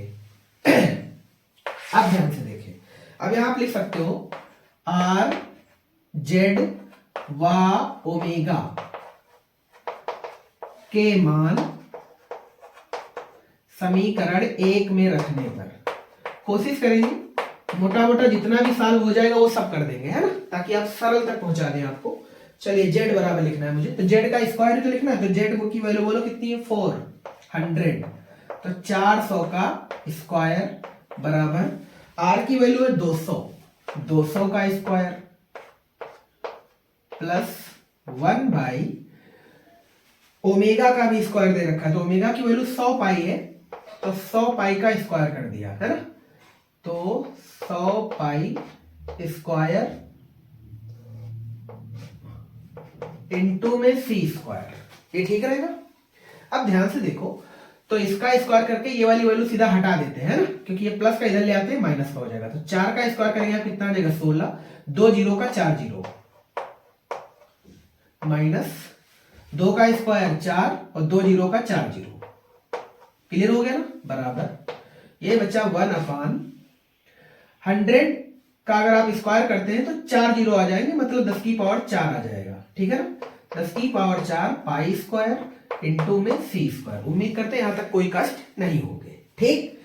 अब 16 से 4 घटा दीजिए तो 12 आ जाएगा, और चूंकि जीरो कॉमन हो जाएंगे तो 4 जीरो लिखे जाएंगे, बराबर 1/10 की पावर 4 पाई स्क्वायर सी स्क्वायर, है ना। मुझे निकालना है सी स्क्वायर, क्या निकालना है सी स्क्वायर, सी स्क्वायर नहीं बल्कि हमें तो सी चाहिए, तो सी स्क्वायर इधर ले आते हैं, ये बचेगा 1 इसे बताओ क्या लिख सकते हैं 12 गुणे 10 की पावर 4 और 10 की पावर 4 ये पहले से लिखा है, इनटू में पाई स्क्वायर भी लिखा है, यहां तक समझ में आया, ठीक। अच्छा ये वैल्यू स्क्वायर है तो जाहिर सी बात है सामने स्क्वायर रूट आ जाएगा, क्या आ जाएगा स्क्वायर रूट, तो अगले स्टेप में एक ही स्टेप में खत्म करना चाहेंगे तो यहीं पर स्क्वायर को हटा देते हैं और अच्छे से समझ लीजिए कि यहां पर क्या आ जाएगा स्क्वायर रूट आ जाएगा, है ना। तो ध्यान से देखो 1 तो 1 ही रहेगा, है ना, 12 का अगर आप करेंगे तो हम इसे 2√3 लिख सकते हैं, 2√3 गुणे 10 की पावर 4, 10 की पावर 4 2 बार है तो सीधा एक बार लिख लीजिए इनटू पाई स्क्वायर 2 बार है तो हम पाई एक बार लिख देंगे। अगर आप इसे सॉल्व करते हैं तो आप अपने रियल आंसर तक पहुंच जाएंगे, जो कि ये लिखा जा सकता है 1/2 into 1.732 into 10 to power 4 into में पाई, ठीक है ना। आप इसे सॉल्व कर लीजिए, जो भी आएगा वो आपका फाइनल आंसर आ जाएगा फैराड यूनिट के साथ। कौन सी यूनिट के साथ? फैराड यूनिट के साथ। अब इतना कैलकुलेशन करने में मे बी 1-2 मिनट का टाइम अवश्य लगेगा, जो आप बहुत अच्छे से कैलकुलेशन करना जानते होंगे, ठीक है ना।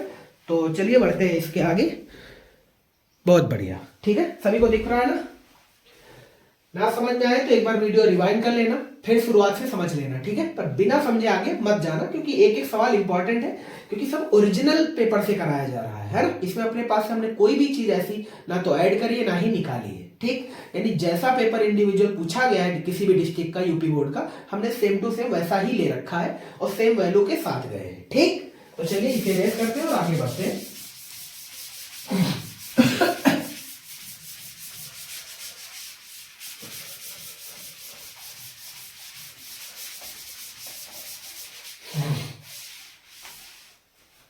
अगला क्या कह रहा है?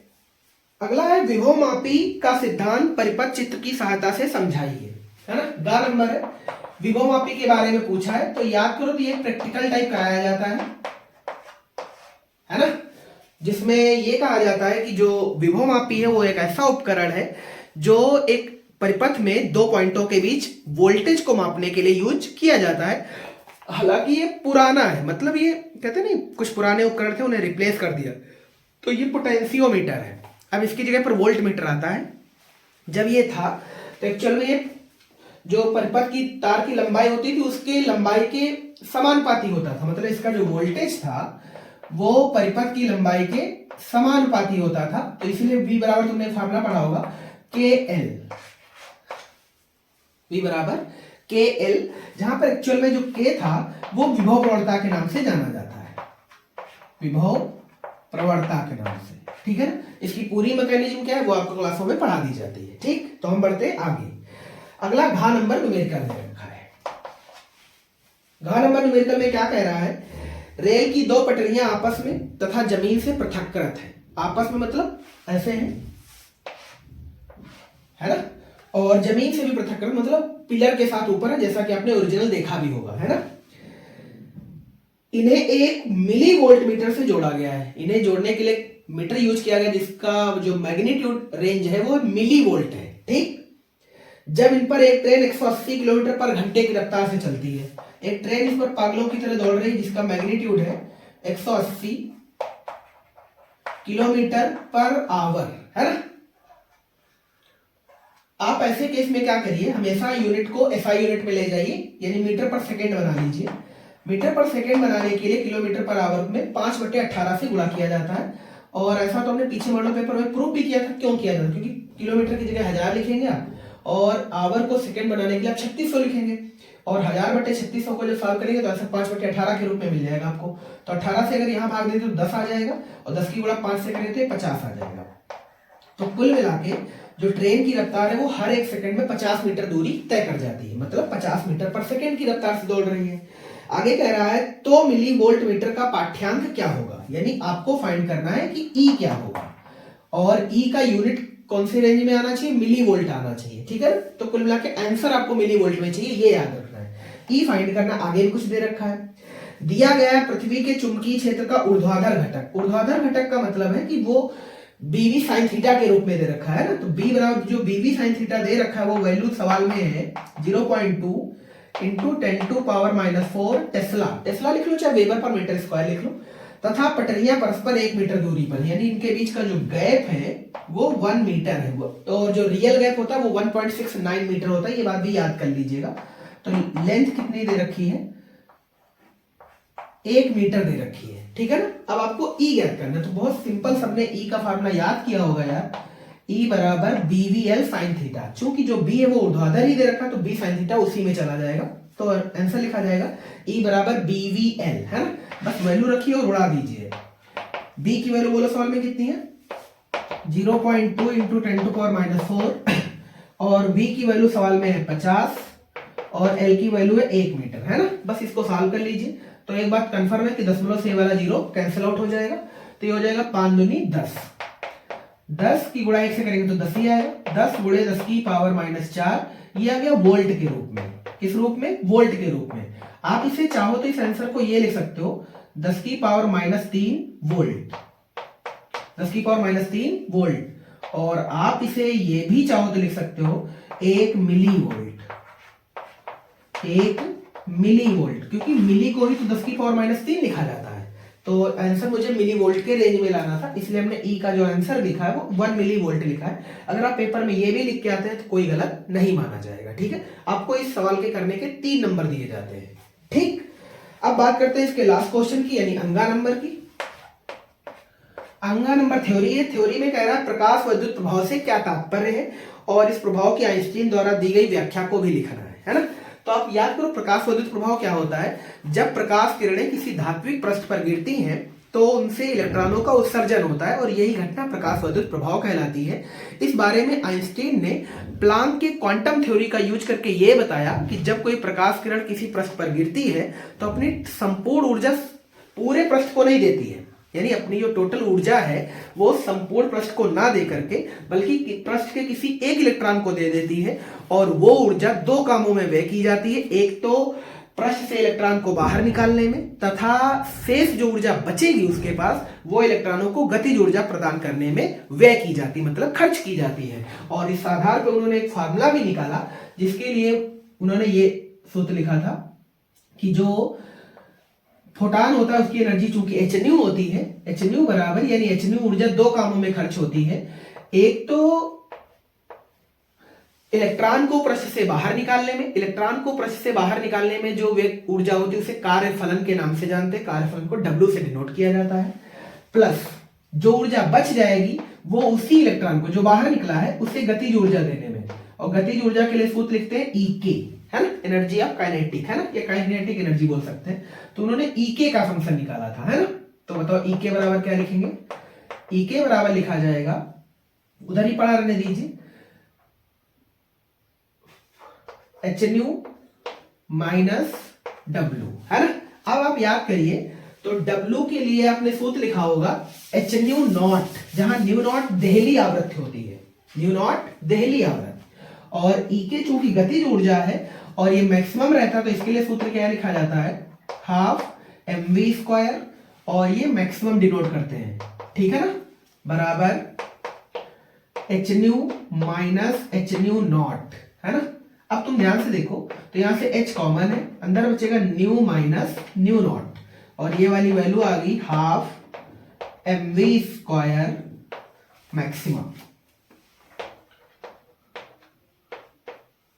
यही आंसर है आइंस्टीन फंक्शन का, ठीक है ना, जो प्लांक क्वांटम सिद्धांत के आधार पे आता है। एक चीज उन्होंने और भी बताई थी, अगर प्रकाश की आवृत्ति न्यू नॉट से कम है तो फिर चाहे जितने भी प्रकाश किरणों को या जितने भी फोटॉनों को पृष्ठ पर गिरा दिया जाए उससे इलेक्ट्रॉनों का उत्सर्जन नहीं होगा। यानी अगर तुम्हें प्रकाश विद्युत प्रभाव की घटना की खोज करनी है, या कहें प्रकाश विद्युत प्रभाव घटना को देखना है, तो जो फोटॉन गिराने हैं उनका जो न्यूनतम आवृत्ति होना चाहिए वो कितने के अप्रॉक्स होना चाहिए? देहली आवृत्ति के, जिसे न्यू नॉट से लिखा जाता है, ठीक है ना। न्यू नॉट के लिए सूत्र बहुत सिंपल है, C/λ, ठीक है ना। यानी एक निश्चित तरंग दैर्ध्य वाले फोटॉन ही देहली आवृत्ति को उत्पन्न कर सकते हैं, वरना उत्पन्न नहीं करेंगे। ये थी कहानी क्वेश्चन नंबर 4 की। अब बात करते हैं क्वेश्चन नंबर 5 की, ठीक, इसे इरेज करते हैं। मैं भी थोड़ा फास्ट चल रहे हैं क्योंकि हम ज्यादा टाइम वेस्ट नहीं करेंगे, कोशिश करेंगे 2 घंटे 5-10 मिनट के आसपास ये क्लास खत्म हो जाए, ठीक। क्वेश्चन नंबर 5, क्वेश्चन नंबर 5 में अगेन क्वेश्चन है 5, और हर क्वेश्चन 3 नंबर का है, तो 5 गुणे 3 यानी क्वेश्चन नंबर 4 और 5 आपको 15-15 नंबर देते हैं, ठीक। सुनते हैं पहले में आपको प्रूव करना है डेरिवेशन। डेरिवेशन में क्या प्रूव करना है एक बार पढ़ लेते हैं। कह रहा एक प्रत्यावर्ती धारा परिपथ है में प्रेरकत्व L, धारिता C तथा ओमी प्रतिरोध R, यानी सर्किट हो गया LCR। सर्किट कौन सा है? LCR सर्किट के लिए कह रहा श्रेणी क्रम में जुड़े, तो श्रेणी क्रम में जुड़े हैं। परिपथ की प्रतिबाधा का व्यंजक लिखिए। आपको LCR सर्किट में प्रतिबाधा का व्यंजक लिखना है, और इसके लिए हम सीधा से सूत्र लिख देते हैं आपको, और ये चीज आप प्रूफ करने के लिए अपनी बुक का इस्तेमाल या अपनी फेयर का इस्तेमाल कर सकते हैं। Z बराबर R² plus XL something XC का होल स्क्वायर, बस कहानी खत्म। ये चीज आपको प्रूफ करनी है। LCR सर्किट में परिपथ की प्रतिबाधा क्या होती है? Z बराबर स्क्वायर रूट के अंदर R² प्लस XL, ये माइनस नहीं है, समथिंग पढ़ते हैं इसको, ऐसा इसलिए पढ़ते हैं क्योंकि कभी XL ग्रेटर होता है XC से, या कह लें कभी XC ग्रेटर होता है XL से, तो ये वैल्यू निगेटिव आ भी जाएगी, तो स्क्वायर दे रखा है तो कोई कष्ट नहीं होंगे, तो XL माइनस XC भी पढ़ लो, कोई बुराई नहीं है, ठीक है। और जो इसका यूनिट रहता है वो ओम रहता है, ठीक है। चलिए ये चीज आपको प्रूव करनी, इसके नंबर है आपको 3। अब बात करते हैं खा नंबर की। खा नंबर में कह रहा है न्यूमेरिकल दे रखा है, क्या कह रहा है? एक समांतर प्लेट संधारित्र की प्लेट का व्यास 6 सेंटीमीटर है, ठीक, तथा उसमें परावैद्युत के रूप में वायु भरी है, यानी निर्वात का संधारित्र है। यदि संधारित्र की धारिता 200 सेंटीमीटर व्यास वाले गोले के समान है तो इसकी प्लेटों के बीच की दूरी ज्ञात कीजिए। कुल मिलाकर इसमें 2 संधारित्र दे रखे, एक समांतर प्लेट और एक गोली संधारित्र, और दोनों की तुल्य धारिताएं अप्रॉक्स है, आपको उसमें प्लेटों के बीच की दूरी फाइंड करनी है, ठीक है। चलो देखते हैं। कह रहा है समांतर प्लेट संधारित्र की प्लेट का व्यास दे रखा है, व्यास को हम जनरली D से लिखते हैं, D बराबर वैल्यू दे रखी है 6 सेंटीमीटर, तो हमें जाहिर सी बात है इससे रेडियस निकाल लेनी चाहिए, है ना। तो रेडियस बोलो कितनी आ जाएगी? 6/2 आ जाएगी, इसमें कोई दिक्कत ही नहीं है, तो आंसर आ जाएगा 3 सेंटीमीटर, ठीक है। इस यूनिट को हम चेंज कर लेंगे मीटर के रेंज में, यानी R का जो रियल वैल्यू है वो है 3 × 10⁻² मीटर, कोई बुराई तो नहीं, बहुत बढ़िया। अब क्या कह रहा है? तथा उसमें परावैद्युत के रूप में वायु भरी है। परावैद्युत के रूप में वायु भरने का संकेत ये है कि जो संधारित्र है वो निर्वात में है, ठीक है। आगे कह रहा है यदि संधारित्र की धारिता 200 सेंटीमीटर व्यास वाले गोले के समान है। याद करो गोले की त्रिज्या को ए से लिखा गया होगा आपकी क्लास में, और ए की वैल्यू ए नहीं बल्कि डी दे रखा है, ये भी 200 सेंटीमीटर व्यास वाला गोला है ना। तो आगे देखो ये समांतर प्लेट संधारित्र है और ये हमने डी गोला बना दिया, ये गोला लिखा है ना, मतलब गोले का व्यास, ठीक। और ये समांतर प्लेट संधारित्र का व्यास था, तो गोले का व्यास कितना दे रखा है 200 सेंटीमीटर। तो इसकी रेडियस निकाल लेते हैं, और गोले के लिए रेडियस लिखी जाती है ए से, तो ए बराबर DO/2 हो जाएगा। तो हम इसे लिख सकते हैं 200/2 बराबर 100 सेंटीमीटर, ठीक है ना। तो हम सिंपल सा इसे लिख सकते हैं 100 × 10⁻²मीटर। यहां तक कहानी समझ में आई, ठीक। अच्छा कह रहा है ये दोनों धारिताएं तुल्य है, मतलब इसकी धारिता को हम C पैरेलल लिख सकते हैं, इसकी धारिता को हम C गोला लिख सकते हैं, यानी ये दोनों धारिताएं बराबर है। तो चलो देखते हैं, ये सवाल कह रहा है चूंकि C पैरेलल इक्विवेलेंट C गोला है ना, तो C पैरेलल के लिए सूत्र निर्वात के लिए बताओ क्या होता है। निर्वात के लिए होता है ε0 A/d। अगर ये माध्यम के लिए होता है तो क्या ε0 A/d लिखते हैं, और इसके लिए फार्मूला होता है 4πε0 A, है ना। A चूंकि यहाँ इसलिए इस्तेमाल किया क्योंकि ए में भी आर आता है, रेडियस आता है, तो ये रेडियस कैंसिल आउट ना हो इसलिए, है ना। तो हम बताओ क्या लिख सकते हैं, πr² बटे में d बराबर 4πε0 A, है ना। जो कैंसिल कर सकते हो कर दीजिए, ε0 से ε0 कैंसिल, पाई से पाई कैंसिल, कोई दिक्कत तो नहीं, बहुत बढ़िया। अब आपको d फाइंड करना है, क्या फाइंड करना है, d। तो d बराबर खुद देख लो क्या आ जाएगा r²/4a। उम्मीद करते हैं फार्मूला जो बन के आया वो जरूर समझ आया होगा, है ना। तो बताओ r की वैल्यू सॉल्व में कितनी है, तो r की वैल्यू है 3 × 10⁻²। हम सीधा सॉल्व करके लिख रहे हैं 10⁻⁴, ठीक रहेगा।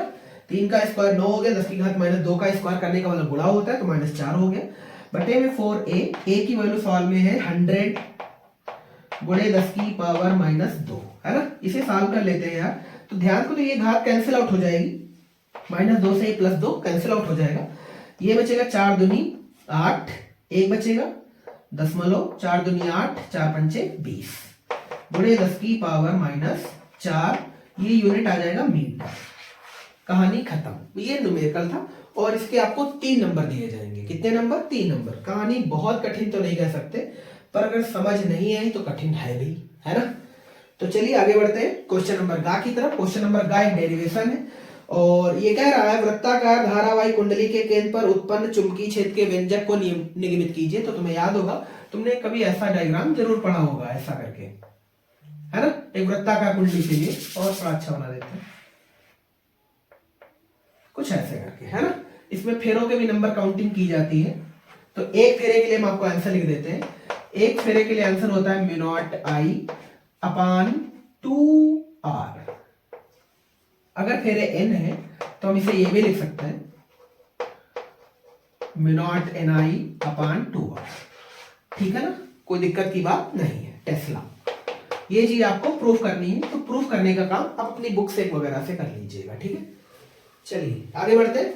देखो क्वेश्चन सारे बताए जाएंगे, बस ये है कि सोल्यूशन सारे बेशक ना कराए जाए, सोल्यूशन केवल उन्हीं को छोड़ेंगे जो डेराइव्ड है ना, क्योंकि डेरिवेशन वालों में समझाने में बहुत सारा टाइम लग जाएगा, और समझाने के चक्कर में एक बार पढ़ गए तो मेरे ख्याल से 5 घंटे लग जाएंगे एक मॉडल पेपर को करने में, ठीक। तो किस डेरिवेशन में क्या प्रूफ करना है ये चीज बताते चलेंगे, और बाकी का काम तुम करते रहना, ठीक है ना। अब बात करते हैं इसका घा सवाल की। घा सवाल में अगेन न्यूमेरिकल दे रखा है, क्या कह रहा है, और इसका अथवा भी दे रखा है, यानी घा में 2 ऑप्शन है आपके लिए, यानी न्यूमेरिकल एक दे रखा है, अगर न्यूमेरिकल करना पसंद नहीं तो थ्योरी भी दे रखी है, ठीक है। चलो देखते हैं। कह रहा है 2 बिंदु आवेश है +9e + e, यानी 2 चार्ज है, +9e एक +e परस्पर a दूरी पर है। बताइए एक तीसरे बिंदु आवेश q को दोनों बिंदु आवेशों को मिलाने वाली रेखा पर कहां रखा जाए कि वह संतुलन में हो। मतलब थर्ड एक आवेश है q, उसे 9e और e के बीच कहां रखा जाए कि उस पर कोई बल कार्य ना करे, मतलब दोनों बल बैलेंस हो, ठीक है ना। तो एक बार डायग्राम से देख लेते हैं। एक चार्ज दे रखा है प्लस का 9e, लिख लिया। दूसरा कह रहा है प्लस का e, लिख लिया। दोनों चार्ज पॉजिटिव है, ठीक है, +9e और एक +e। इन दोनों के बीच का जो डिस्टेंस है वो बच्चा दे रखा है a मतलब स्मॉल a, ठीक है। आगे क्या कह रहा है ये,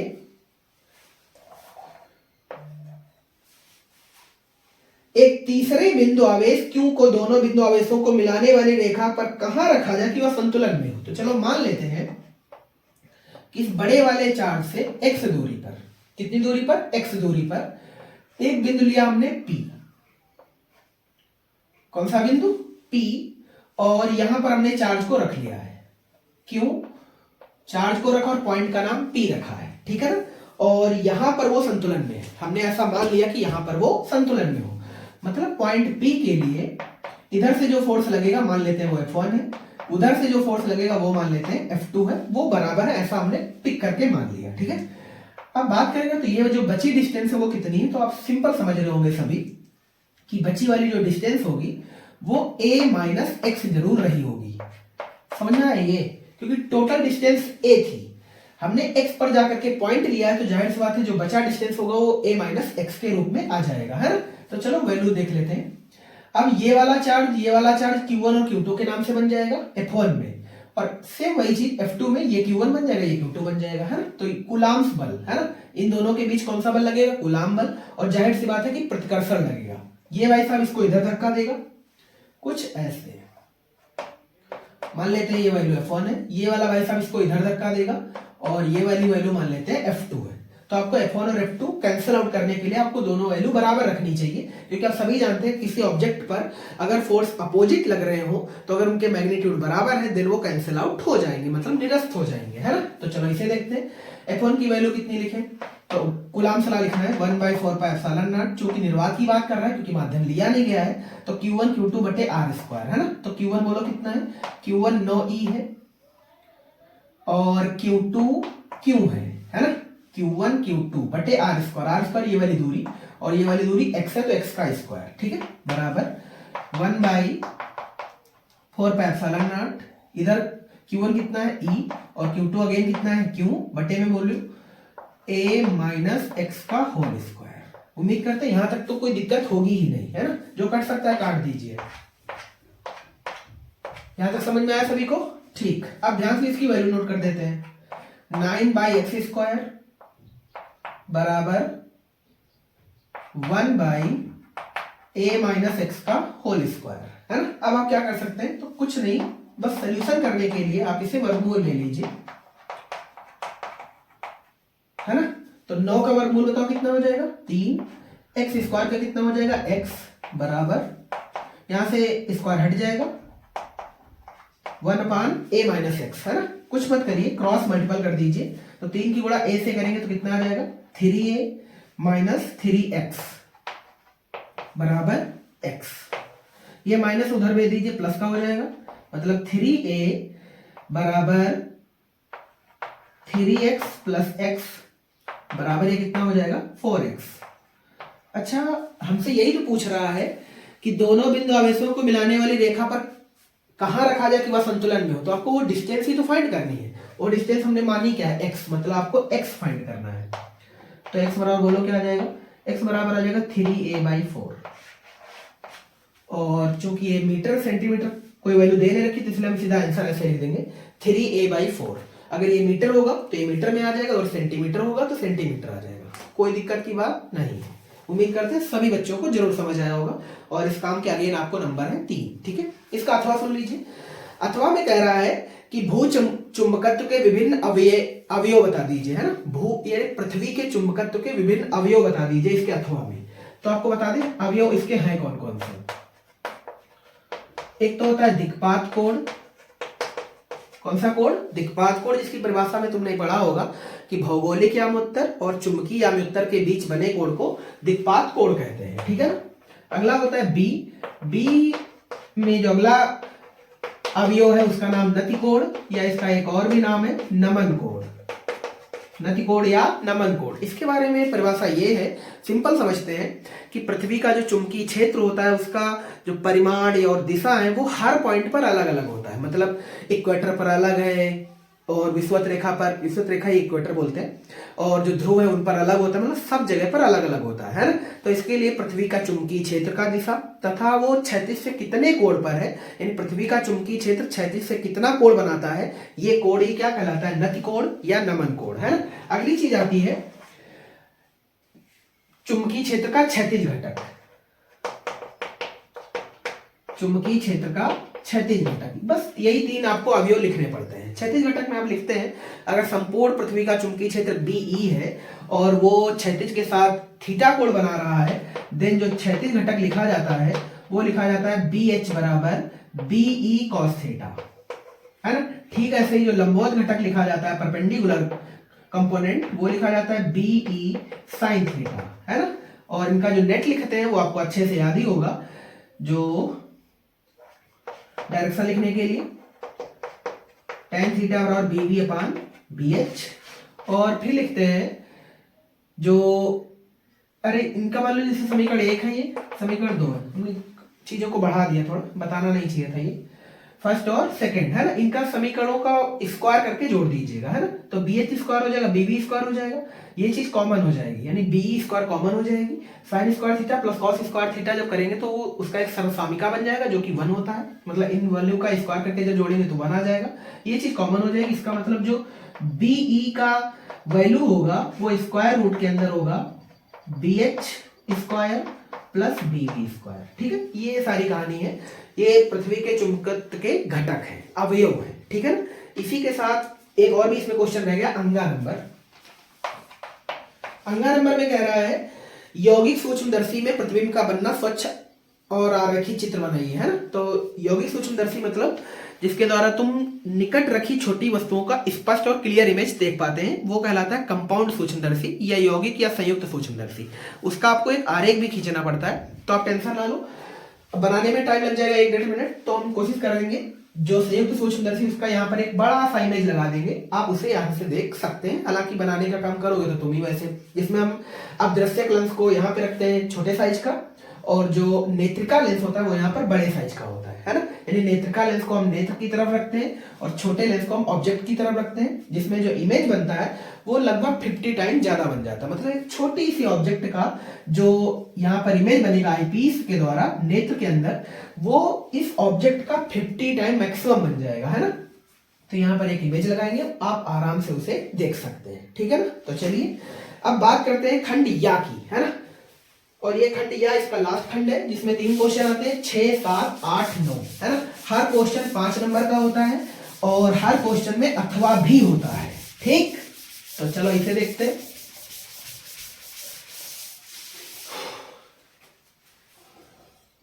सेक्शन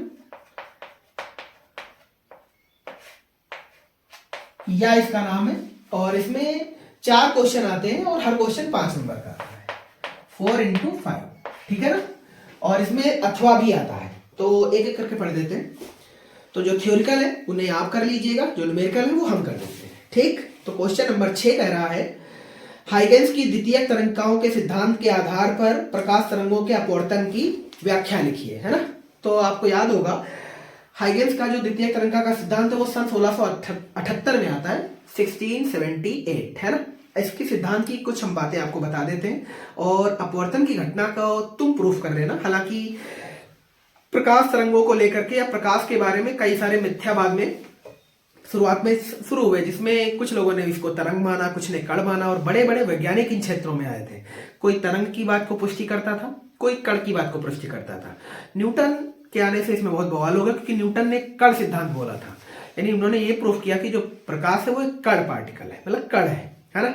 बाद में एक वैज्ञानिक और आता है जिसका नाम है डी ब्रॉगली 1924 में, तब जाके ये कहानी पूरी तरह से समाप्त होती है, ठीक। तो जो हाइगेंस थे उन्होंने प्रकाश को एज अ वेव माना था, वो भी माना था अनुप्रस्थ नहीं बल्कि अनुदैर्ध्य तरंग। कौन सी तरंग? अनुदैर्ध्य तरंग। बस यही इनसे गलती हो गई, अगर ये अनुप्रस्थ तरंग मान लेते तो सब कहानी सब कुछ पहले ही ठीक हो गई थी, है ना। तो चलो देखते हैं पॉइंट वाइज। कह रहा है हाइगेंस द्वितीयक तरंगिका का सिद्धांत जो है वो 3 पॉइंटों में कंप्लीट होता है। पहला पॉइंट कह रहा है जब किसी माध्यम में कोई तरंग उत्पन्न होती है तो माध्यम के कण कंपन करने लगते हैं, मतलब माध्यम के कण हिलने डुलने लगते हैं।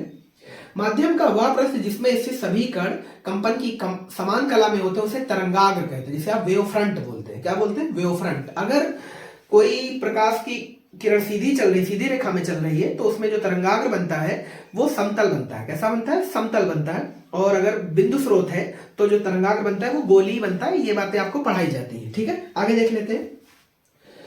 तरंगाग्र कहलाता है, तरंगाग्र के लंबवत खींची गई रेखा तरंग के संचरण की दिशा को प्रदर्शित करती है तथा किरण कहलाती है। क्या कहलाती है? किरण। ये है पहला पॉइंट हाइगेंस की द्वितीय तरंगाओं के सिद्धांत का। अब बात करते हैं दूसरे पॉइंट की।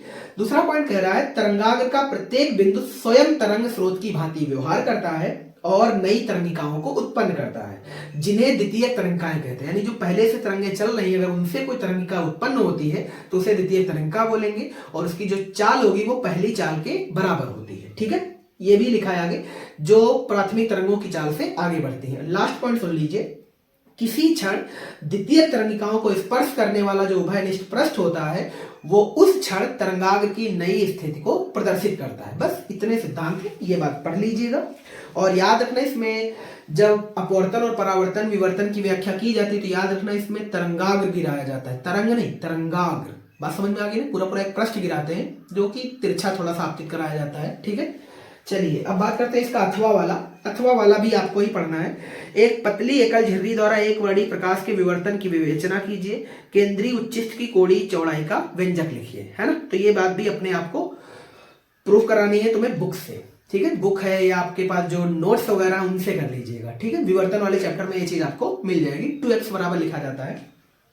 क्वेश्चन नंबर 7 की बात करें। क्वेश्चन नंबर 7 में कह रहा है सौर सेल क्या है? सौर सेल की संरचना एवं क्रियाविधि लिखिए। तो सौर सेल आपने पढ़ा होगा एक अनबायस्ड है, यानी जो ना तो पश्च बायस पे काम करता है ना ही फॉरवर्ड बायस पे काम करता है, नहीं ना तो अग्र बायस है और ना ही पश्च बायस है, अनबायस्ड है। और ये उच्च वोल्टी सेल होता है जो काम क्या करता है कि जो सौर ऊर्जा होती है यानी सूर्य की जो ऊर्जा होती है उसे डायरेक्ट विद्युत ऊर्जा में बदलने का काम करता है। यानी एक डिवाइस है जो वोल्टी सेल है एक प्रकार का। कैसा सेल है? वोल्टी सेल है। और वोल्टी सेल की पहचान ये कि वो अनबायस्ड होती है, मतलब ना तो फॉरवर्ड बायस है और ना ही वो रिवर्स बायस है। ठीक है, ये लास्ट वाला चैप्टर है वही अर्धचालक वाला, अर्धचालक अनुसंधान एवं डायोड वाला, ट्रायोड वाला, उसमें ये चीज आपको पढ़ाई जाती है। एलईडी पढ़ाया जाता है, यही सब है ना। तो ये चीजें आप पढ़ लीजिएगा, उधर से थ्योरिकल है। और इसमें आपको सोलर पैनल का डायग्राम भी बनाना पड़ता है जिसका ऊपर वाला एरिया चौड़ा बनाया जाता है ताकि ज्यादा से ज्यादा प्रकाश एब्जॉर्ब किया जा सके। ठीक है, इसकी पूरी कहानी अपनी पढ़ लेना यार, है ना। बात करते हैं इसके अथवा की। अथवा में जबरदस्त न्यूमेरिकल है। न्यूमेरिकल क्या कह रहा है? एक समतल उत्तल लेंस का व्यास 6 सेंटीमीटर। एक समतल उत्तल लेंस है, समतल उत्तल लेंस। कहानी समझ में आ गई? ठीक। एक समतल उत्तल लेंस है जिसका व्यास 6 सेंटीमीटर है, मतलब इसका जो डी है वो 6 सेंटीमीटर है। बात क्लियर होगी? ठीक। अब क्या कह रहा है? तथा मोटाई 3 मिलीमीटर है, यानी इस लेंस की जो मोटाई है वो 3 मिलीमीटर है, मतलब 3 mm है। क्लियर हुआ ये? ठीक। अब क्या कह रहा है? इस लेंस की फोकस दूरी आपको निकालनी है, यानी फोकस दूरी आपको फाइंड करनी है। लेंस के पदार्थ में प्रकाश की चाल दे रखी है, प्रकाश की चाल दे रखी है पदार्थ में, तो इसे हम v से लिखेंगे। निर्वात में होता तो हम इसे c से लिख लेते हैं। 2 × 10⁸ मीटर पर सेकेंड। सवाल बहुत जबरदस्त है, दिखने में जितना आपको छोटा लग रहा है आप यकीन करिए फार्मूला ढूंढने में पगला जाएंगे। ठीक है ना? तो चलो देखते हैं। इसके लिए जबरदस्त फार्मूला है अपने पास। तो सबसे पहले हम f के लिए बता देते हैं। f के लिए जो फार्मूला है वो होता है 1/f बराबर n - 1/r, है ना। अब कहानी ये है कि सवाल में 2 चीजें तुम्हें पता ही नहीं है जो इस फार्मूले में आई है। कौन कौन सी?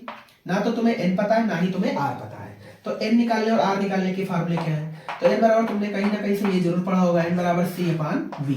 पर r निकालने का फार्मूला थोड़ा सा नया है, तो इसे आप पढ़ लीजिएगा d/2 इसका स्क्वायर और बटे में 2t, है ना। ये आपके लिए शायद नया एकदम जबरदस्त फार्मूला होगा, तो इसको आप पढ़ के जाइए। मे बी 2024 के बोर्ड में यही आ जाए। सबसे कठिन चीज यही है क्योंकि नई चीज है ना। ये तो बहुत कॉमन है, तो आपने पढ़ा ही होगा। तो चलो एक एक करके निकालते हैं। तो सबसे पहले n निकाल लेते हैं। n बराबर c/v। c की वैल्यू होती है 3 × 10⁸ और v की वैल्यू होती है 2 × 10⁸, है ना। सॉल्व करेंगे तो 10⁸ 10⁸ कैंसिल हो जाएगा, ये 1.5 बचेगा, मतलब n की वैल्यू तो आ गई 1.5। कहानी समझ आई? ठीक। अब बात कर ले अगर r की। r बराबर होता है d/2। d की वैल्यू सवाल में कितनी दे रखी है? 6 सेंटीमीटर। तो सेंटीमीटर को मीटर बाद में बना लेंगे, अभी तो सिर्फ चलो लिख ही लेते हैं। बटे में 2 और इसका क्या स्क्वायर बटे में 2t, 2 इंटू टी की वैल्यू सवाल में 3 मिलीमीटर, मिलीमीटर को भी चेंज कर लेते हैं 10 की पावर माइनस 3 के रूप में, ठीक है। अब ध्यान से देखो आप, तो ये हो जाएगा 2 3 6 है ना, तो 3 गुणे 10 की पावर माइनस 2 है ना, और बटे में हो जाएगा 2 गुणे किसका स्क्वायर है यार,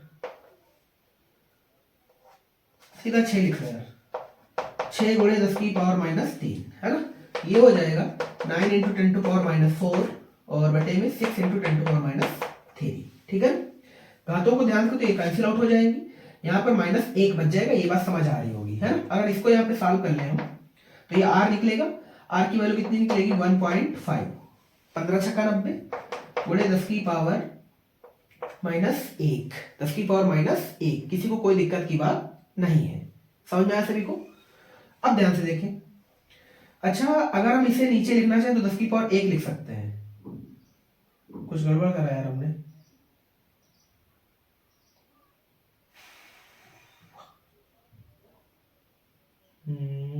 थोड़ा सा मिस्टेक कर दिया, रुकना थोड़ा सा,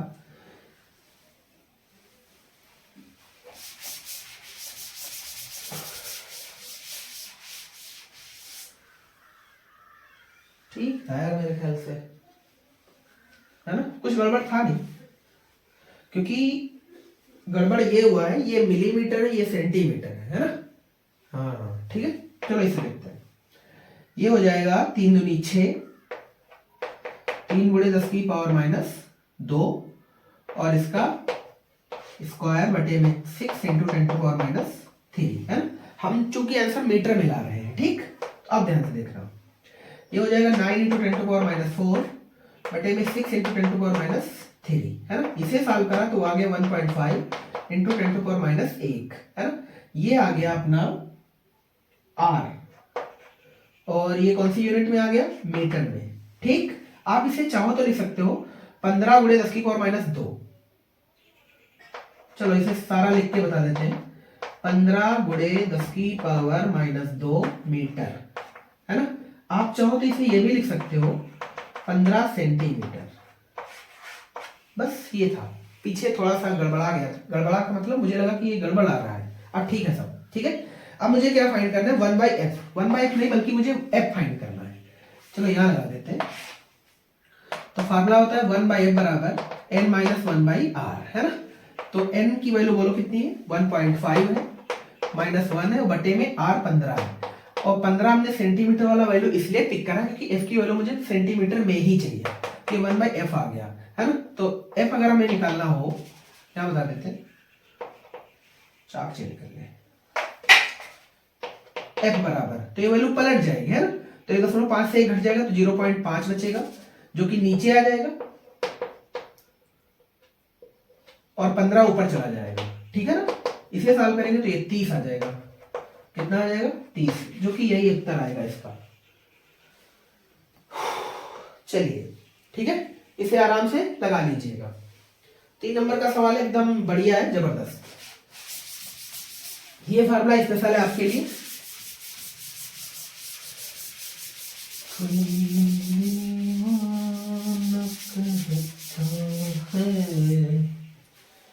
चलो बात करते हैं क्वेश्चन नंबर 8 की, है ना। 8 में क्या कह रहा है, एक समान विद्युत क्षेत्र में स्थित विद्युत द्विध्रुव पर लगने वाले बल युग्म के आघूर्ण के लिए व्यंजक प्राप्त कीजिए और इसकी सहायता से तुम्हें विद्युत द्विध्रुव आघूर्ण की परिभाषा लिखनी है। तो आपको बता दें सूत्र क्या होता है बल आघूर्ण का, है ना, क्वेश्चन नंबर 8 के लिए। तो टाउ बराबर सबने पढ़ा होगा पीई साइन थीटा, विद्युत द्विध्रुव आघूर्ण है, हाँ, टाउ बराबर पीई साइन थीटा, पर तुम्हें निकालना है विद्युत द्विध्रुव आघूर्ण की परिभाषा, मतलब P की परिभाषा। अगर हम तुमसे ये कहें कि थीटा मैक्सिमम है, यानी थीटा के लिए हमने एक वैल्यू पिक कर दी लंबवत के लिए 90 डिग्री, तो बताओ टाउ क्या आ जाएगा, टाउ मैक्सिमम आ जाएगा, टाउ मैक्सिमम बराबर PE आ जाएगा। मुझे यहाँ से P की परिभाषा बतानी है, तो P बराबर बोलो क्या आ जाएगा, टाउ मैक्सिमम बटे में E, बस कहानी खत्म। मात्रा किसका होता है, coulomb into metre, coulomb into metre, क्योंकि Q इंटू 2L होता है, ठीक है ना, बस ये कहानी थी। तो जो विद्युत द्विध्रुव आघूर्ण होगा उसका जो वैल्यू होगा वो परपेंडिकुलर के लिए टाउ मैक्सिमम और E का रेशियो होगा, मतलब ई के रेशियो के बराबर होगा। ठीक है, अब बात करते हैं इसका अथवा। इसका जो अथवा है वो न्यूमेरिकल दे रखा है। न्यूमेरिकल क्या है, तो यहाँ पर एक डायग्राम बना देते हैं।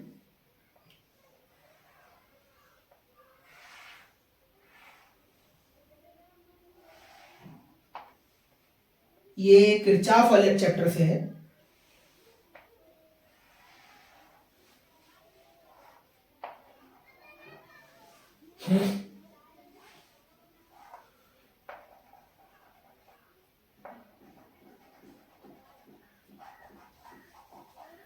बन जा भाई। एक यहां पर रेजिस्टेंस है, 3 रेजिस्टेंस है, यहां पर सेल लगा है नेगेटिव पॉजिटिव, यहां पर भी एक सेल लगा है नेगेटिव पॉजिटिव। ठीक, बस इतना सवाल है। चलो वैल्यू लिखते हैं। ये वैल्यू है 2 ओम, ये वैल्यू है 1 ओम, ये वैल्यू है 1 ओम। ये पॉइंट ए है, ये पॉइंट बी है, ये पॉइंट सी है, ये पॉइंट डी है। यहां सप्लाई है 1 वोल्ट, यहां सप्लाई है 2 वोल्ट, यहां की करंट को लिखा गया है I2, यहां की करंट को लिखा गया है I1, यहां की करंट को लिखा गया है I3। ठीक है, अब सवाल एक बार सुन लीजिए। दिए गए परिपथ के लिए प्रत्येक शाखा में बहने वाली धारा की गणना कीजिए। सिंपल मतलब है कि I1 बताओ, I2 बताओ, I3 बताओ, है ना। प्रत्येक शाखा में धारा की गणना कीजिए, ये सवाल है ना। अच्छा, इसको करने के लिए आपको किरचॉफ नियम यूज करना पड़ेगा, और किरचॉफ का सेकंड लॉ उम्मीद करते हैं सभी को याद होगा, है ना। तो यहां से सॉल्व करते हैं, मे भी पूरा बोर्ड भरेगा। और न्यूमेरिकल 5 नंबर में है। किरचॉफ से जब भी न्यूमेरिकल आता है सर्किट में करंट फाइंड करने का 5 ही नंबर का आता है, क्योंकि टफ न्यूमेरिकल है। क्या टफ है, तो आपको कुछ याद होगा कि करंट की दिशा में चलने पर, पहले एक बार सूत्र लिख देते हैं ताकि वो आपको याद रहे।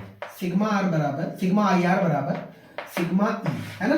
यानी जो करंट और रेजिस्टेंस का मल्टीप्लाई होता है वो करंट की दिशा में चलने पर पॉजिटिव लिखा जाता है, और जो ई की वैल्यू है वो माइनस से प्लस चलने पर पॉजिटिव लिखी जाती है, और प्लस से माइनस चलने पर निगेटिव लिखी जाती है। ठीक है, तो सबसे पहले जरूरी बन जाता है सर्किट में पास पता करना।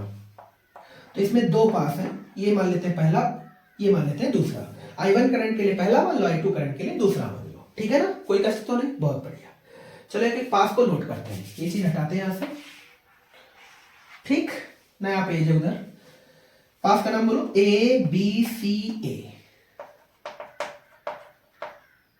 ठीक, क्या कह रहा है, IR बोलो, क्या लिखें इसका, तो I1R, तो I1 इंटू R का मतलब 1 हो गया, है ना।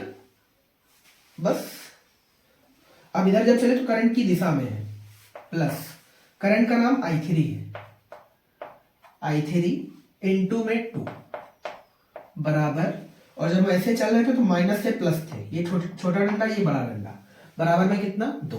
अब एक चीज समझने वाली यहां पर है, जो I3 करंट है, I3 में 2 करंट है, इधर से I1 भी इसी में गया है और इधर से I2 भी इसी में गया, मतलब जो I3 वो I1 प्लस I2 का योग है। तो हम इसे लिखने वाले हैं, अब I1 की गुणा 1 से करेंगे तो I1 ही तो आएगा, प्लस I3 की जगह पर हमने लिख दिया I1 प्लस I2 इंटू में 2 बराबर में कितना 2, है ना। तो ये आ गया I1 प्लस 2 की गुणा I1 से करी तो आ गया 2I1 प्लस 2I2 बराबर में 2, है ना। इसे सॉल्व कर लो तो ये I1 है और ये 2I1 है, तो हम इसे लिख सकते हैं 3I1 प्लस 2I2 बराबर में कितना 2। ये बना लिया हमने समीकरण नंबर 1। ठीक है, अब कहानी आगे बढ़ते हैं सेकेंड पास में। सेकेंड पास में बताओ नाम क्या लिखें, ADCA, है ना। चलो इसे देखते हैं। यहां बोलो जब इधर चले तो करंट का नाम है I2, क्या लिखें, I2 इंटू रेजिस्टेंस बोलो कितनी है 1, प्लस ऐसे आकर के जब इधर चले तो करंट है I3 और रेजिस्टेंस कितना है 2, और बराबर सप्लाई कितनी दे रखी 1 वोल्ट, तो 1 लिख दिया। ठीक है, अब इसे सॉल्व करते हैं। इसे सॉल्व करने से पहले यहाँ पर I3 की वैल्यू भी लिखना पड़ेगा आपको। I2 की गुणा 1 से करें तो I2 ही आ जाएगा, प्लस I3 की जो वैल्यू है वो I1 प्लस I2 के योग के बराबर है, बराबर 1, है ना। तो ये आ गया I2 plus 2I1 plus 2i2 बराबर 1। तो i2 और 2i2 ये बन गया 3i2। 3i2 प्लस 2i1 बराबर में कितना 1। समीकरण नंबर आ गया सेकंड। बात समझ में आई सभी को? बहुत अच्छे।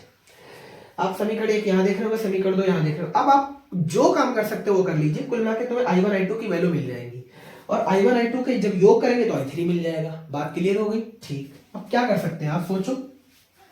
देखो अब यहाँ पर दो तरीके हैं करने के।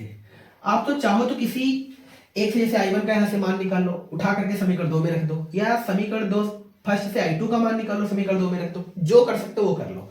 एक बहुत सिंपल तरीका हम आपको बता देते हैं, ध्यान से देखो। तो यहाँ पर 3i1 है, या कोई भी एक वैल्यू काटने की कोशिश करो, या तो i1 जीरो करने की कोशिश करो या तो i2 जीरो करने की। कुल मिला के एक वैल्यू यहाँ से काटने की कोशिश करो तो एक फंक्शन आप निकाल पाएंगे, और जो निकला है उसको किसी भी समीकरण में रख दीजिए तो दूसरा फंक्शन मिल जाएगा।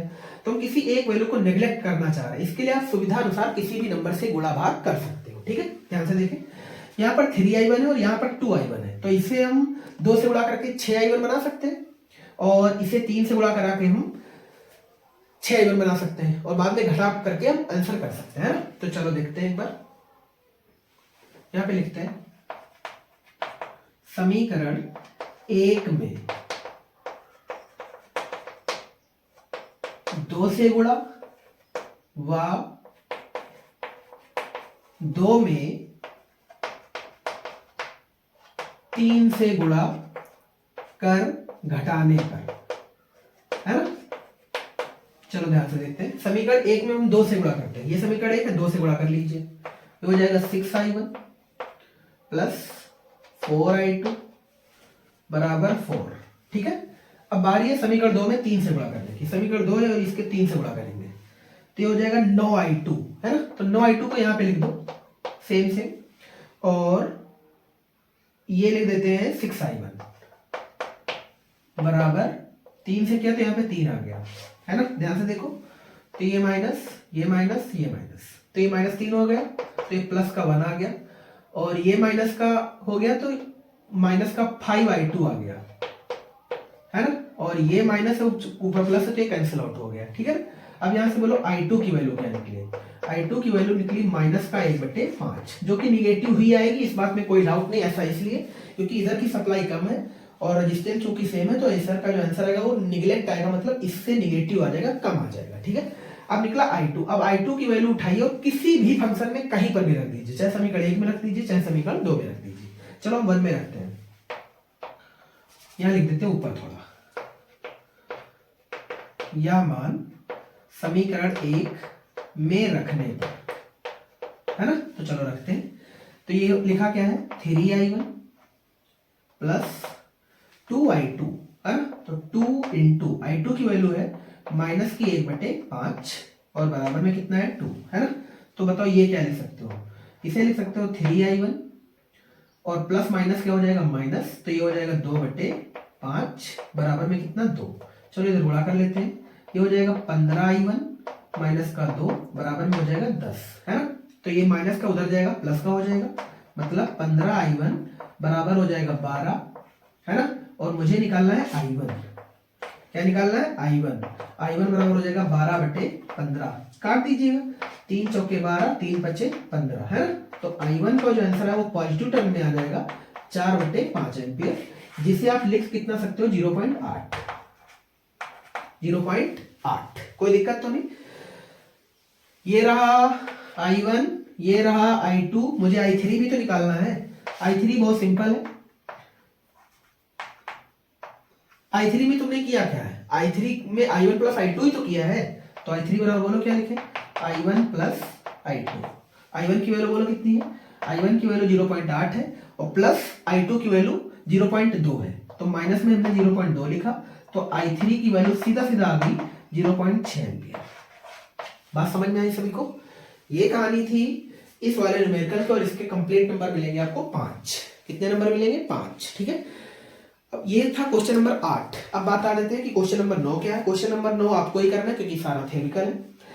कह रहा पीएन संधि डायोड के लिए अग्रदिशिक अभिनत एवं उत्क्रम अभिनत से क्या तात्पर्य, या पूर्ण तरंग दृष्टकारी के रूप में कैसे प्रयुक्त होता है, परिपथ का आरेख बनाकर इसे समझा दीजिए। ठीक है, यानी अर्धचालक वाले चैप्टर में जो पीएन संधि डायोड होता है उसका आपको पूर्ण तरंग दृष्टकारी लिखना है। 2 होते हैं, अर्ध तरंग दृष्टकारी और पूर्ण तरंग दृष्टकारी। ठीक है, इसका अथवा सुन लीजिए।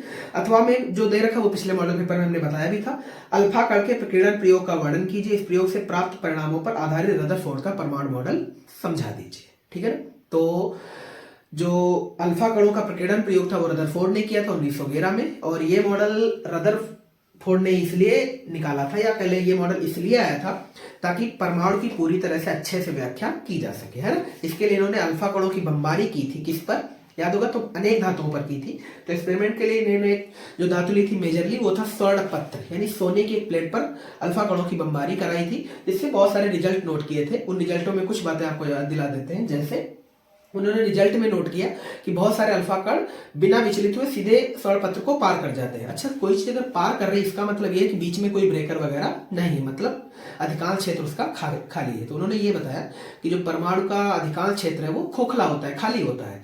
उन्होंने ये भी नोटिस करा कुछ पार्टिकल्स कुछ बड़े बड़े कोणों पर घूमते हैं, 90 डिग्री 180 डिग्री या उनसे भी बड़े कोणों पर। तो उन्होंने ये भी नोटिस करा या ये भी बताया कि कुछ पार्टिकल ऐसे होते हैं कि बड़े कोणों पर विचलित हो जाते हैं, और इससे ये स्पष्ट होता है कि परमाणु के अंदर जो धनावेश है वो फैला हुआ नहीं होकर के बल्कि इकट्ठा है, और जिस भाग में इकट्ठा उसका उन्होंने नाम भी दिया था नाभिक, जो कि 10⁻⁻15 मीटर रेंज का होता है, मतलब फर्मी के रेंज का होता है। तो ये पूरी कहानी आप अपने हिसाब से पढ़ लीजिएगा, थ्योरिकल वाली बात। और उम्मीद करते हैं डेरिवेशन प्रॉब्लम्स जो आपको अब तक आई होंगी, अगर आपने हमारी क्लासें रेगुलर मॉडल पेपर वाली सॉल्व करी है, ये हालांकि 4th मॉडल पेपर है, आप 5, 6, 7, 8, 9, 10 मॉडल पेपर तक जब जाएंगे सारी क्लासें देख करके, एक अपर लेवल का कॉन्फिडेंस जरूर आ जाएगा, है ना।